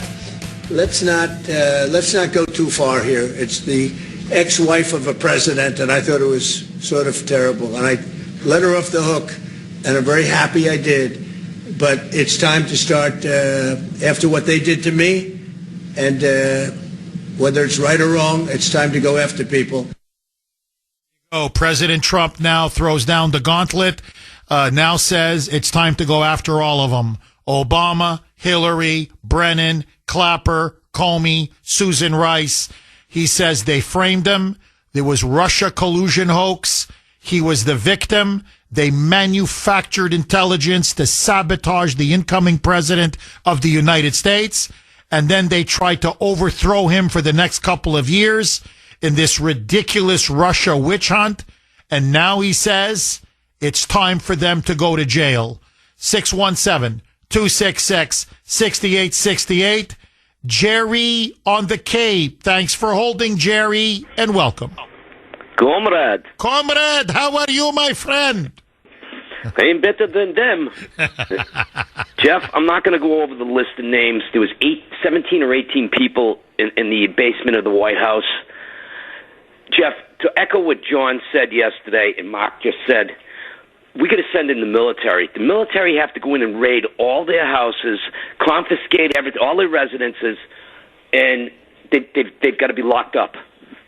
They've got to be locked up, and they can't face civil courts. They have to face military tribunal. And Jeff, you mentioned seditious conspiracy. That carries 20 years in jail plus a fine, but treason, which they also have to be charged with, that's the death penalty. And you know what? Until people realize here and around the world that if you betray the American people, you're going to be put to death, nothing's going to be solved. These people have to pay with their lives. I'm sorry. I don't mean to sound cavalier about it or anything like that, but that needs to happen. We need justice. Oh, Jerry, I agree with you. Look, I'm with you all honest. It's not that you're wrong. Far from it. Objectively, you're not 100. You're 1,000% correct. I just think most people's reaction is we've seen no accountability on anything for so long when it comes to Democrats and, the Clintons and the Obamas and the Bidens, that people, they'll take 5 years in jail.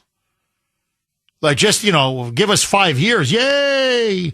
I mean, they just want any kind of accountability. And because they know that, even 5 years in prison, hell, even 6 months in prison, and this will destroy the Democratic Party and discredit the deep state permanently.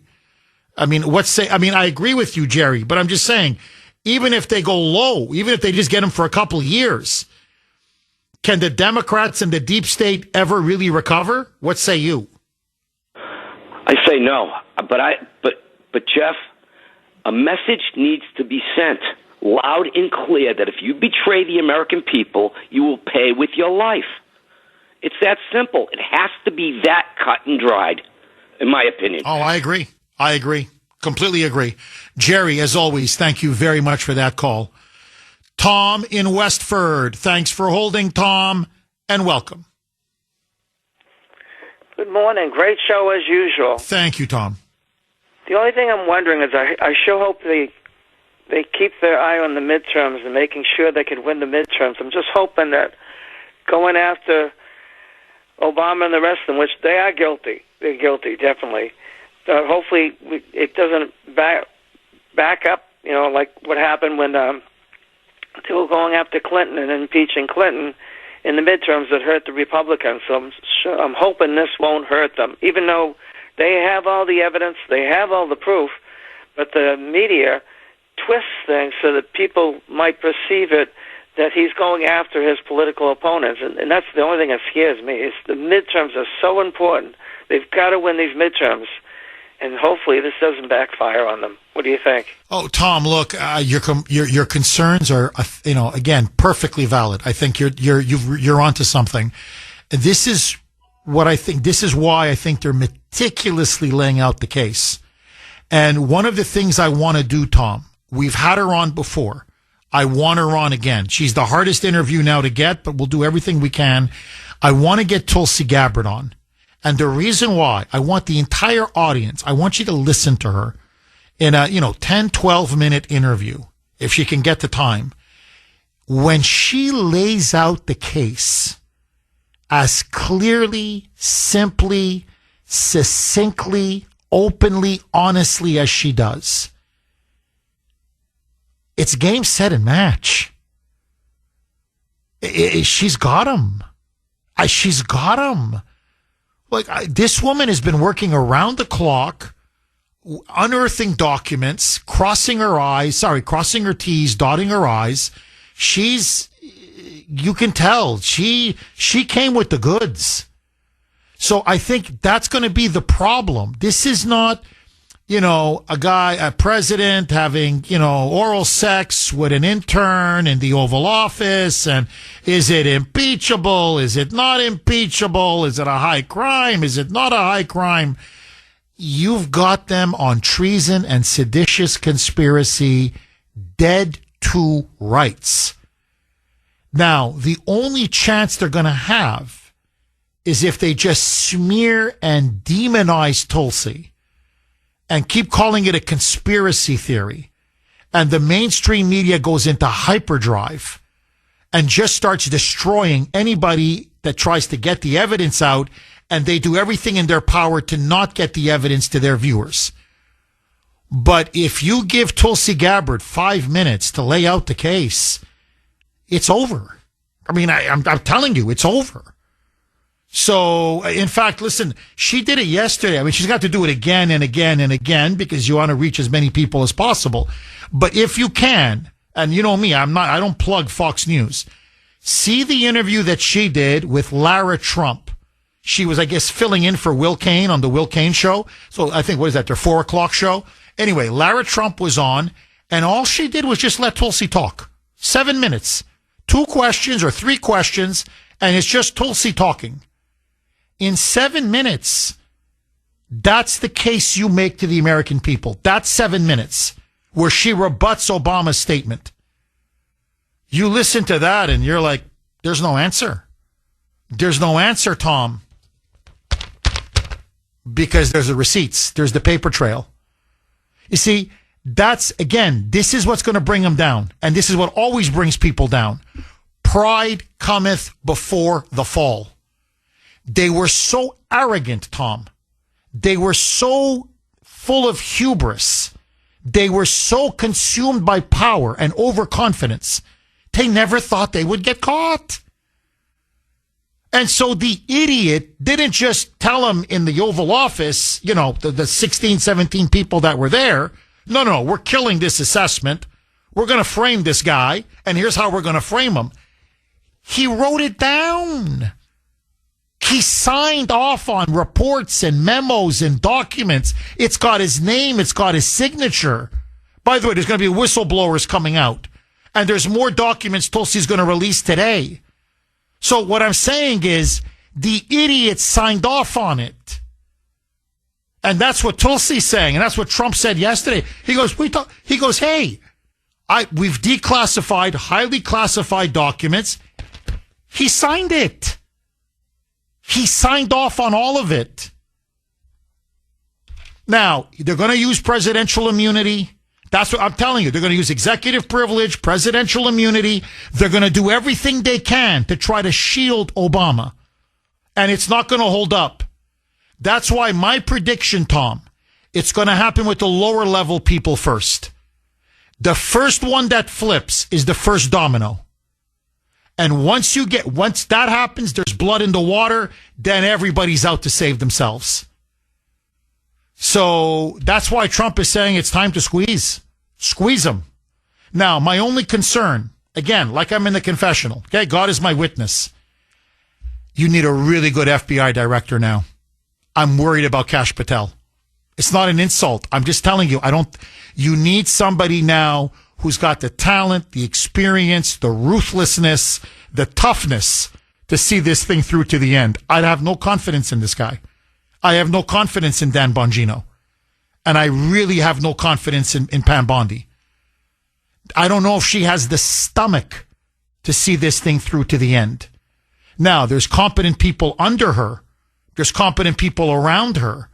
And Tulsi Gabbard, again, she's given them Obama on a silver platter. There's no other way to put it.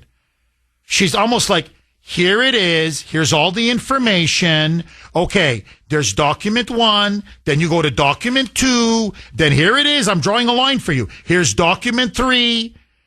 It's almost like she's spoon feeding them. So here's how you're going to present your case. Here are the indictments. Here are the prosecutions. Here is literally the case to put them all in prison. Okay, so she's done everything she could possibly do except be Attorney General herself. But you're going to have to see this thing through now to the end. If she goes off publicly on this, you watch. So far, no one has criticized Pam Bondi. No one. CNN, MSNBC. Notice, they'll go after Hegseth. They'll go after Rubio. They'll go after J.D. Vance. Obviously Trump. But when it comes to Pam Bondi, because so far she's been a feckless, toothless Attorney General, they haven't laid a glove on her. You watch. They are going to destroy this woman. She's going to be the second coming of Attila the Hun. Okay, by the time the Democrats and their media propagandists are done with her. Now, can she take that? Can she stand up to that kind of a beating, that kind of a pounding? We'll see. We'll see. But there's no question they have the goods. They have the goods. The only question now is, do they have the intestinal fortitude to see it through to the end? Trump does. J.D. Vance does. Mike Johnson says he does. Tulsi Gabbard definitely does. We'll see. Tom, this is like Watergate now.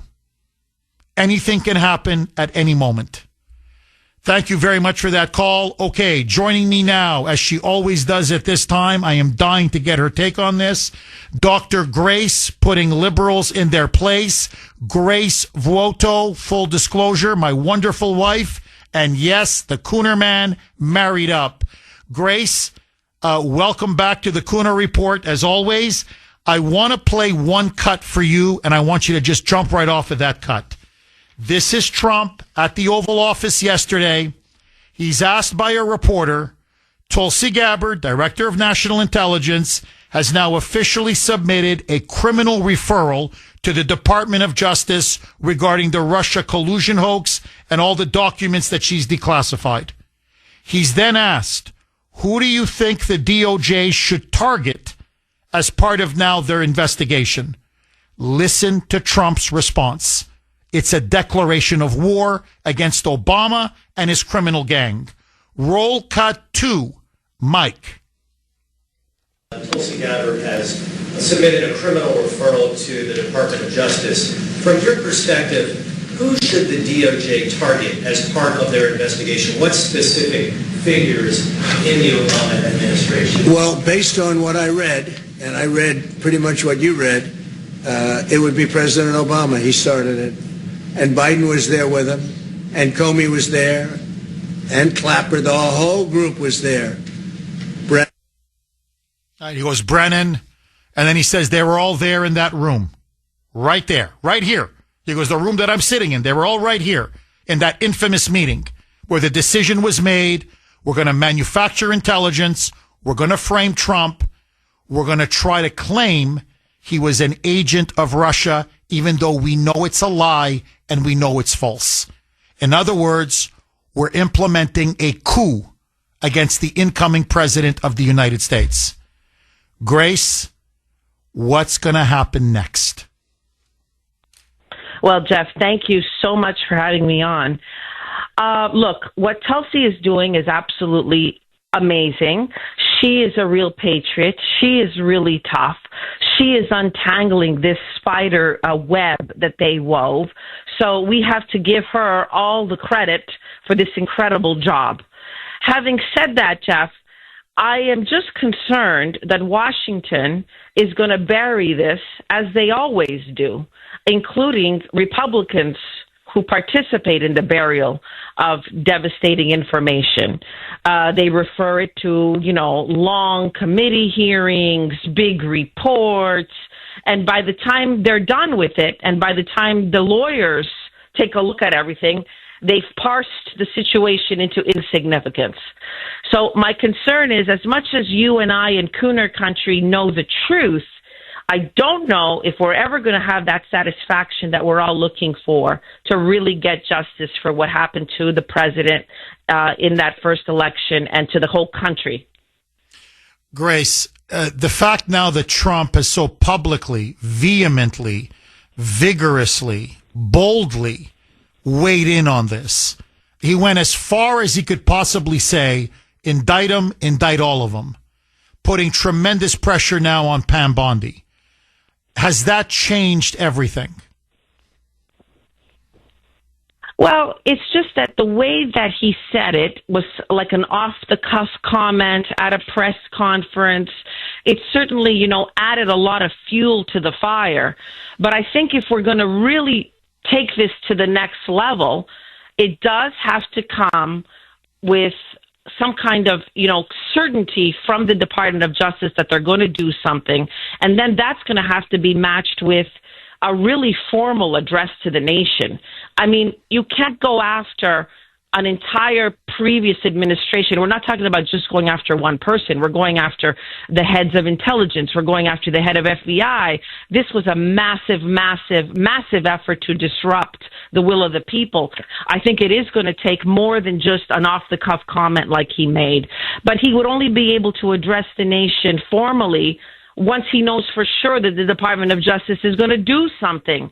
And I'm not sure that they will do anything, Jeff. That's my concern. My concern is I know how the swamp operates. The law is exercised fitfully, and the truth is usually buried in committee. That's the summary of Washington, D.C. Well, the DOJ now, there's a criminal referral. This was on Pam Bondi's desk from Tulsi Gabbard. And now, according to the Department of Justice, they've now come out with an official statement saying they have opened an official investigation and they're going to leave no stone unturned and they're willing to take this all the way. Plus, you have Speaker Mike Johnson, who now says Obama is going to be deposed. They're going to subpoena him.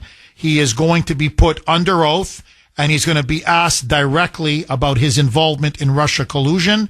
And he says that Obama will have to come to Capitol Hill and answer questions under oath, and that if he won't, they're going to appoint a special prosecutor. So my ultimate question to you is, as things stand right now, are we going to see any arrests, or do you think they are going to bury this? Jeff, listen, I've been saying for days how much I admire everything that you're doing and everything that honest journalists are doing to get the truth out there.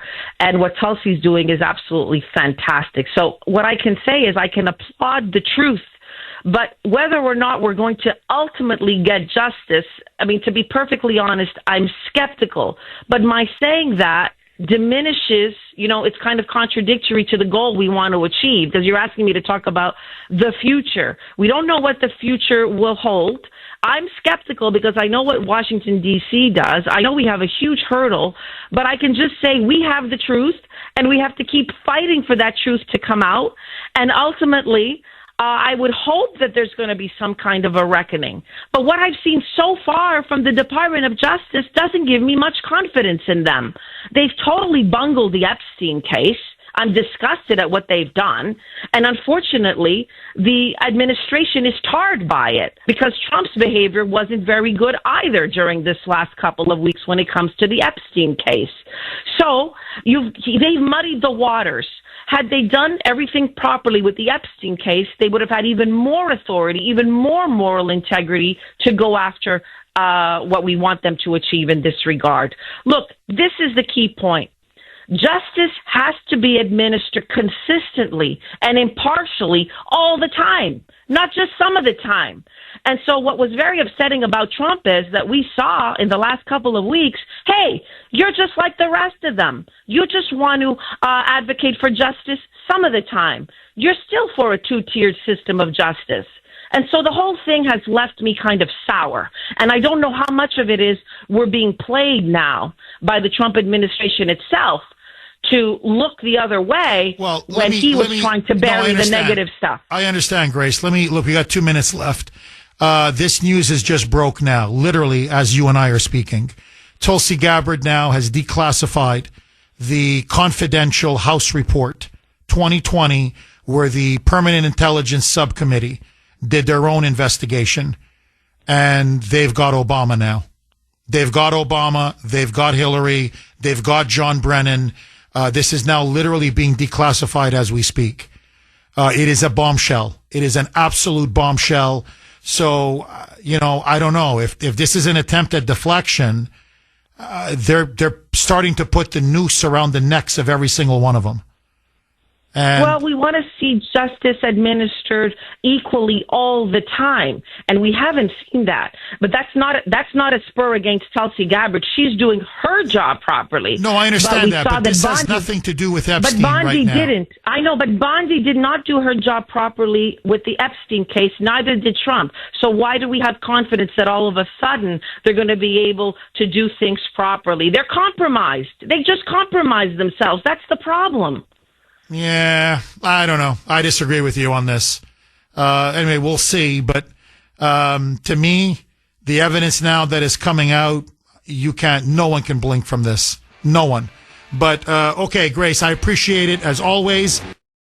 617-266-6868 is the number. Okay, please bear with me just a couple of minutes. So this is now literally breaking. It broke about maybe 10 minutes ago, tops. So Tulsi Gabbard now, she promised that a lot more was going to be declassified. She wasn't kidding. Listen now to this bombshell.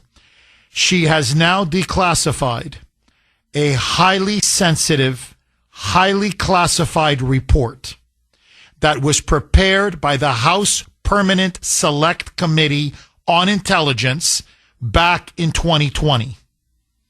Now, this report, which was conducted by the House Intelligence Committee, which deliberately was never before been released to the public, and in fact was deliberately remained. It was they deliberately made sure that it remained highly classified within the intelligence community.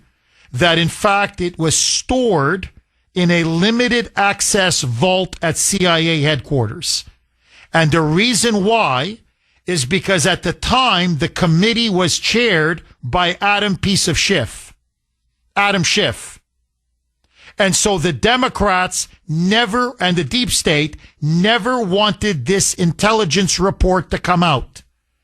According now to the official report of the House Intelligence Committee, they said there is no question that the intelligence community assessment that that Trump had colluded with Vladimir Putin was false.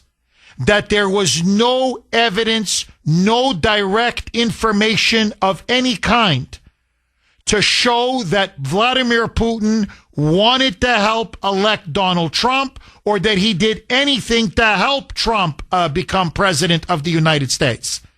But that instead, the claim of Russia collusion was done at the quote-unquote unusual direction. This is what the report concluded. At the unusual direction of then President Barack Obama, and that it deliberately, that the Obama and the CIA published potentially biased or implausible intelligence, quote-unquote implausible intelligence, to suggest that there was collusion between Trump and Putin, Trump and the Russians, and that the Russians had an impact on the election, and that they wanted to get Trump into the Oval Office. So, according now to this report, they then, again, this is the House Intelligence's own findings, that then CIA Director John Brennan pushed for the inclusion of the now discredited Steele dossier as the basis of their assessment that Trump had colluded with the Russians. Even though, according now to the House Intelligence Committee's own findings, they knew it was a false report, that it was nothing more than, quote, an internet rumor, that's what the Steele dossier essentially hinged on, that it was, according to this report, that the intelligence community, led by Brennan, led by Clapper, at the behest of the dear leader, okay, I'm adding dear leader in, at the behest of Obama, that they pushed out a false claim that Trump had colluded with the Russians. And that the production of, it was called the Intelligence Community Assessment, that Trump had colluded with Putin and the Russians. Quote, this is straight from the report. Production of the ICA, the Intelligence Community Assessment, was subject to unusual directives from the president, Barack Obama, and senior political appointees, Susan Rice, Clapper, Brennan, Comey, and McCabe. And that the report goes on to say that this was not properly coordinated within the CIA or the intelligence community, ensuring it would be published without significant challenges to its conclusions. In other words, they cooked the books. They cooked the books. And then the report further went on to say that Brennan and Clapper then forced all 17 intelligence agencies to claim that there was Russia collusion, even though they had no evidence whatsoever that this was all based on the initial CIA-directed intelligence community assessment. So they were all told, repeat the same lie, essentially. And it goes on to say that the report was substandard, that it contained information that was unclear, of uncertain origin, that it was implausible, and that there was no basis whatsoever for this this intelligence community assessment that Putin preferred Trump over Clinton, and moreover, that Putin had anything to do with Trump's victory or that there was any collusion whatsoever. The report then, this is again, remember, this is the House Intelligence Committee's own report that they then buried in a CIA vault. That the report then went on to say that this intelligence community assessment, quote, ignored or selectively quoted reliable intelligence reports that challenged and in some cases undermined judgments that Putin sought to elect Trump. It just goes on and on and on. Look, this is it. There's no way now Obama gets out of this. So the intelligence community told the House Intelligence Committee behind the scenes it was all a pack of lies directed by Obama, Clapper, and Brennan, and that they had no basis to claim there was any Russia collusion or that Putin and Trump coordinated or worked together on any level to have any impact on the election. And so, rather than release the report, Adam Piece of Schiff, who's already in trouble with mortgage fraud, well, now he's going to be in bigger trouble. They deliberately withheld this report, did not release it, stamped it as highly classified, and then stuck it in a CIA vault. 617-266-6868 is the number. Just very, very quick, because I want to go to the phone lines. What they said undid Nixon wasn't the original crime. It was a third-rate burglary at the Watergate Hotel, and Nixon didn't even know about it. Forget, he didn't order it. He didn't even know about it. The only problem was he found out about it after the fact, and some of his top people were involved, and he didn't want them to go down, so he lied. And he got involved in a cover-up. And hence the famous expression, the cover-up is even worse than the crime. Because had Nixon just come out clean and said, hey, I had nothing to do with this, but, my top aides, Haldeman, Ehrlichman, all of them, they were the ones who green-lighted this, and he had cut them loose, he would have served out his second term and probably have gone down as one of the great presidents of the 20th century. Instead, he's now, he's infamous. He's gone down in infamy because he was forced to resign, the only president to do so. Now, the reason why I'm mentioning this in connection now to everything we've just been talking about, what Tulsi Gabbard has now done, now I haven't had a chance to go through everything, I just gave you a preliminary finding, and I'm going to look into it after the show, but declassifying that highly classified House Intelligence Committee bombshell report. So, they knew. And Adam Schiff in particular knew.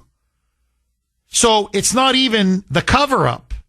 It's the original crime itself is treason. And then they tried to cover up this monstrous crime. It's not even the cover-up is worse than the crime. You have now both the crime and the cover-up. And so rather than level with the American people, and again, this was 2020. That's why Trump is saying this rigged the election in 2020, not just in 2016. Had this come out, Joe Biden never would have won. It would have been the biggest scandal in the world. So what did Adam Piece of Schiff do? He took this report that now definitively proves that the intelligence community told the House Intelligence Committee that no, Obama lied. Clapper lied. Brennan lied. They fabricated the whole damn thing. And that the whole assessment that they had made about Russia collusion was implausible and based on the Steele dossier, which is completely, it was a pack of lies. In other words, Trump was framed. And they knew they were framing him. And so what did they do? They made it, they gave it the highest classification possible, so nobody can see it with very limited, almost no access. And then they dumped it in a vault somewhere. Now, I will bet you the best steak, you pick the steakhouse. One of the whistleblowers knew about it and went to Tulsi Gabbard and said, here's the file. This is what Obama and Hillary and Biden and Susan Rice and Jean-Francois and Brennan and Clapper and Comey. And Schiff, obviously, and Pelosi. Pelosi, guarantee you now she knew. Guarantee. If Schiff knew, she knew. This is what they didn't want the American people to know. What they didn't want Trump to know. What they didn't want you to know, Tulsi. Obama's a liar. Schiff engaged in the cover-up. He hid it in the vault. He covered it up. He covered it up. Obama's a liar. Everything he said in that statement yesterday, that's why Tulsi said, I'll refute it. I'll declassify even more. You'll see he's a liar. His own intelligence community now has come out and said Obama's a liar. 617-266-6868. Maria in New Hampshire. Thanks for holding, Maria, and welcome. Jeff. Good morning, Jeff. Hi, Maria. How are you? I'm good. How are you? Good, very good. What I think should happen now, because I don't have any trust in Pam Bondi. I just don't. I think just the way that Trump put Whitaker in as an interim, because you don't have to get congressional approval for an interim. I think he should replace Bondi now with Matt Gaetz. What do you think? Gaetz was the guy I wanted at the beginning. I think it would he's what the Godfather, the movie. He's the wartime consigliere. He's the guy. Maybe you don't want him in peacetime because he's rough, he's tough. Maybe too rough and too tough. But in wartime, that's the guy you want. No, look, I think, Maria, I hear you. I have no confidence in Pam Bondi either. But I think this is what Trump would say to you, to me, to all of us right now. She's telling me, after I've told her, that she's going to go ahead with these indictments and prosecutions. So I'm not going to undercut her in the process of her now dotting the I's, crossing the T's to start issuing indictments. So what I'm going to do, Maria, is, to be fair, I'm going to give Pam Bondi, I don't know, a week, 2 weeks. I don't know how long these things take. I'm going to give her some time for her to go out and issue arrest warrants. Now, if she doesn't do anything within a couple of weeks, then she's got to go. She's got to go. Now, I know many of you are going to say, and you're probably going to say as well, and I can't disagree with you, Jeff, you're being a little naive. You're being a little bit gullible. You're being like Charlie Brown and Lucy and the football. How many times does Pam Bondi have to disappoint you? How many times does, Lucy have to pull the football on you before you realize, don't kick it, or get someone else to hold the football so you can kick it? So I know exactly what you're probably going to say, and I respect that completely. I'm just being honest with you. If I'm sitting in the president's shoes right now, I'm going to war. I can't change my AG now in mid-flight. So if she says she's willing to do it, and according to the DOJ now, they've said they've opened up an official criminal investigation. So, okay. And this is really make or break it for her now. This is it. And she's got about maybe 2 weeks tops, 3 weeks at the outer end. If she pulls the proverbial trigger, they're all going down. If she doesn't have the nerve, if she loses her nerve and can't do it, he's then got to get rid of her. I'm giving you my honest answer. What say you, Maria? I agree with a portion of that. I just don't think that she has it in her to do this. I think she likes the spotlight a lot more than she likes the job. Unfortunately, I would like, as a woman to a woman, I would like to see nothing better than to see a lioness in that chair. But she's just not it. And I wish she was. But I wanted Matt Gaetz because he's willing to fight until the end of him. We saw that. And that's what we need right now. So, okay, give her 15 minutes and see what she does with it. But I would say go through the back door and start having a little quiet conversation. Maria, if it was Tulsi as AG, would you be confident? Because she has no allegiance to anyone other than us. You can see that. She doesn't have an allegiance to a party. She has an allegiance. Oh, I agree. I completely agree. I love the way you phrased it. Her allegiance is to us, Tulsi Gabbard. If she was, now the woman can't do everything, right? I mean, she found the evidence. 617-266-6868 is the number. Steve in Townsend. Thanks for holding, Steve, and welcome. Good morning, Jeff. Hi, Steve. How are you? Good. Jeff, I'm really sick of it, this two-tier justice system we have in this country. You don't have a country if you have a two-tier justice system, and it has to go. These people need to be, actually, they need the death penalty. They really deserve it. I'm just sick of it. Steve, I don't know if our country has ever truly recovered, really, in all seriousness, how, I'm not saying this for dramatic effect or something. I'm really being brutally honest with you.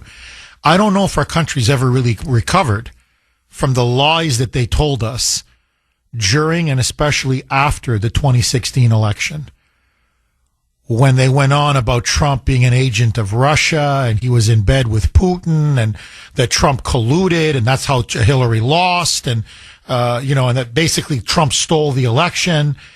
The way it divided families, the way it polarized and split the country apart, the way to this day, look, we had Bill in Sudbury on 3 hours ago or whatever, 2 hours ago, and he's still going on about how dare Trump say in Helsinki in 2018 that he believed the Russians when the Russians said we didn't interfere in the election. And you're going to turn on your own intelligence community? How dare you? And it's like, well, they lied. That's why Trump is like, look, I'm the guy that knows whether I colluded with anyone. And I did not collude with this guy beside me, Vladimir Putin. So I know my intelligence community, or Biden's and Obama's intelligence community, to be accurate. I know that they lied. And most Americans still believe this fiction to this day. And so it has so divided our country and subverted our country. It's true what Trump says. It's unforgivable. So, look, the penalty for treason is death. Whether it's death by hanging, death by firing squad, whatever it is. And that's what they did. This was pure treason. Over a lousy election? And the reason why, Steve, is because Obama committed crime after crime after crime, and so did Hillary Clinton. And they didn't want any of that to be exposed. And they were so arrogant and cocky, they thought that she would never lose in 2016. And all of a sudden, oh my God, he won. He actually won. And that's when they implemented their treasonous plan, essentially to overthrow him from office. Steve, final word to you. Yeah, Jeff, these people, they really do need the death penalty. We have to set an example. Pam Bondi better do the right thing, or else us, patriots, we should hit the streets every day protesting, peacefully, obviously. We just can't have this happen in this country. We're not a third world country. Amen. Amen. Steve, to be, again, brutally honest, if she doesn't move on this, I think Trump's going to fire her. We don't even need to protest this one, Steve. Trump has made it very clear. He's like the general. We're going to war. And I'm taking this person, this person, this person, this person, this person down. So either to Pam Bondi, either you're up for it or you're not. So she's got a couple weeks, max. If there are no indictments, I think she's gone. 617. Steve, thank you for that call. I know I could be wrong. I'm not saying I'm infallible, far from it. But on this one, if this is all bluster, if this is all talk, I don't know how Trump recovers. His credibility is completely on the line here. And after everything now Tulsi has revealed, you can't walk that back. You can't. It's smoking gun after smoking gun after smoking gun after smoking gun. So if Trump wants to dismantle the deep state, she's now giving him the roadmap. Verna in Arlington. Verna, I hate to do, and Steve, thank you for that call. Verna, I hate to do this to you. 1 minute. The floor is yours. Go. Thank you. Hi, Jeff. Thank you very much. I agree with an earlier caller that this definitely is evidence of Obama not being born in the United States. I don't know where the paperwork is, but I believe that that's true. I don't agree with Dr. Grace either, and I think that Jerry from Cape was good, and I just want to say I believe that this is going to happen, that this is going to go forward, and God is on our side, that this is going to be taken care of. I believe that with all my mind and all my heart, and I thank everybody that's called in. So. Well, Verna, look, just so that you know about Obama, I'm just stating the facts here. All of his college records at Occidental College, sealed. Columbia, sealed. Harvard, sealed. The original birth certificate is sealed. I'm just telling everybody. So what is he hiding? Why are his college records sealed? What's he hiding? What is his original birth certificate? What's he so afraid of?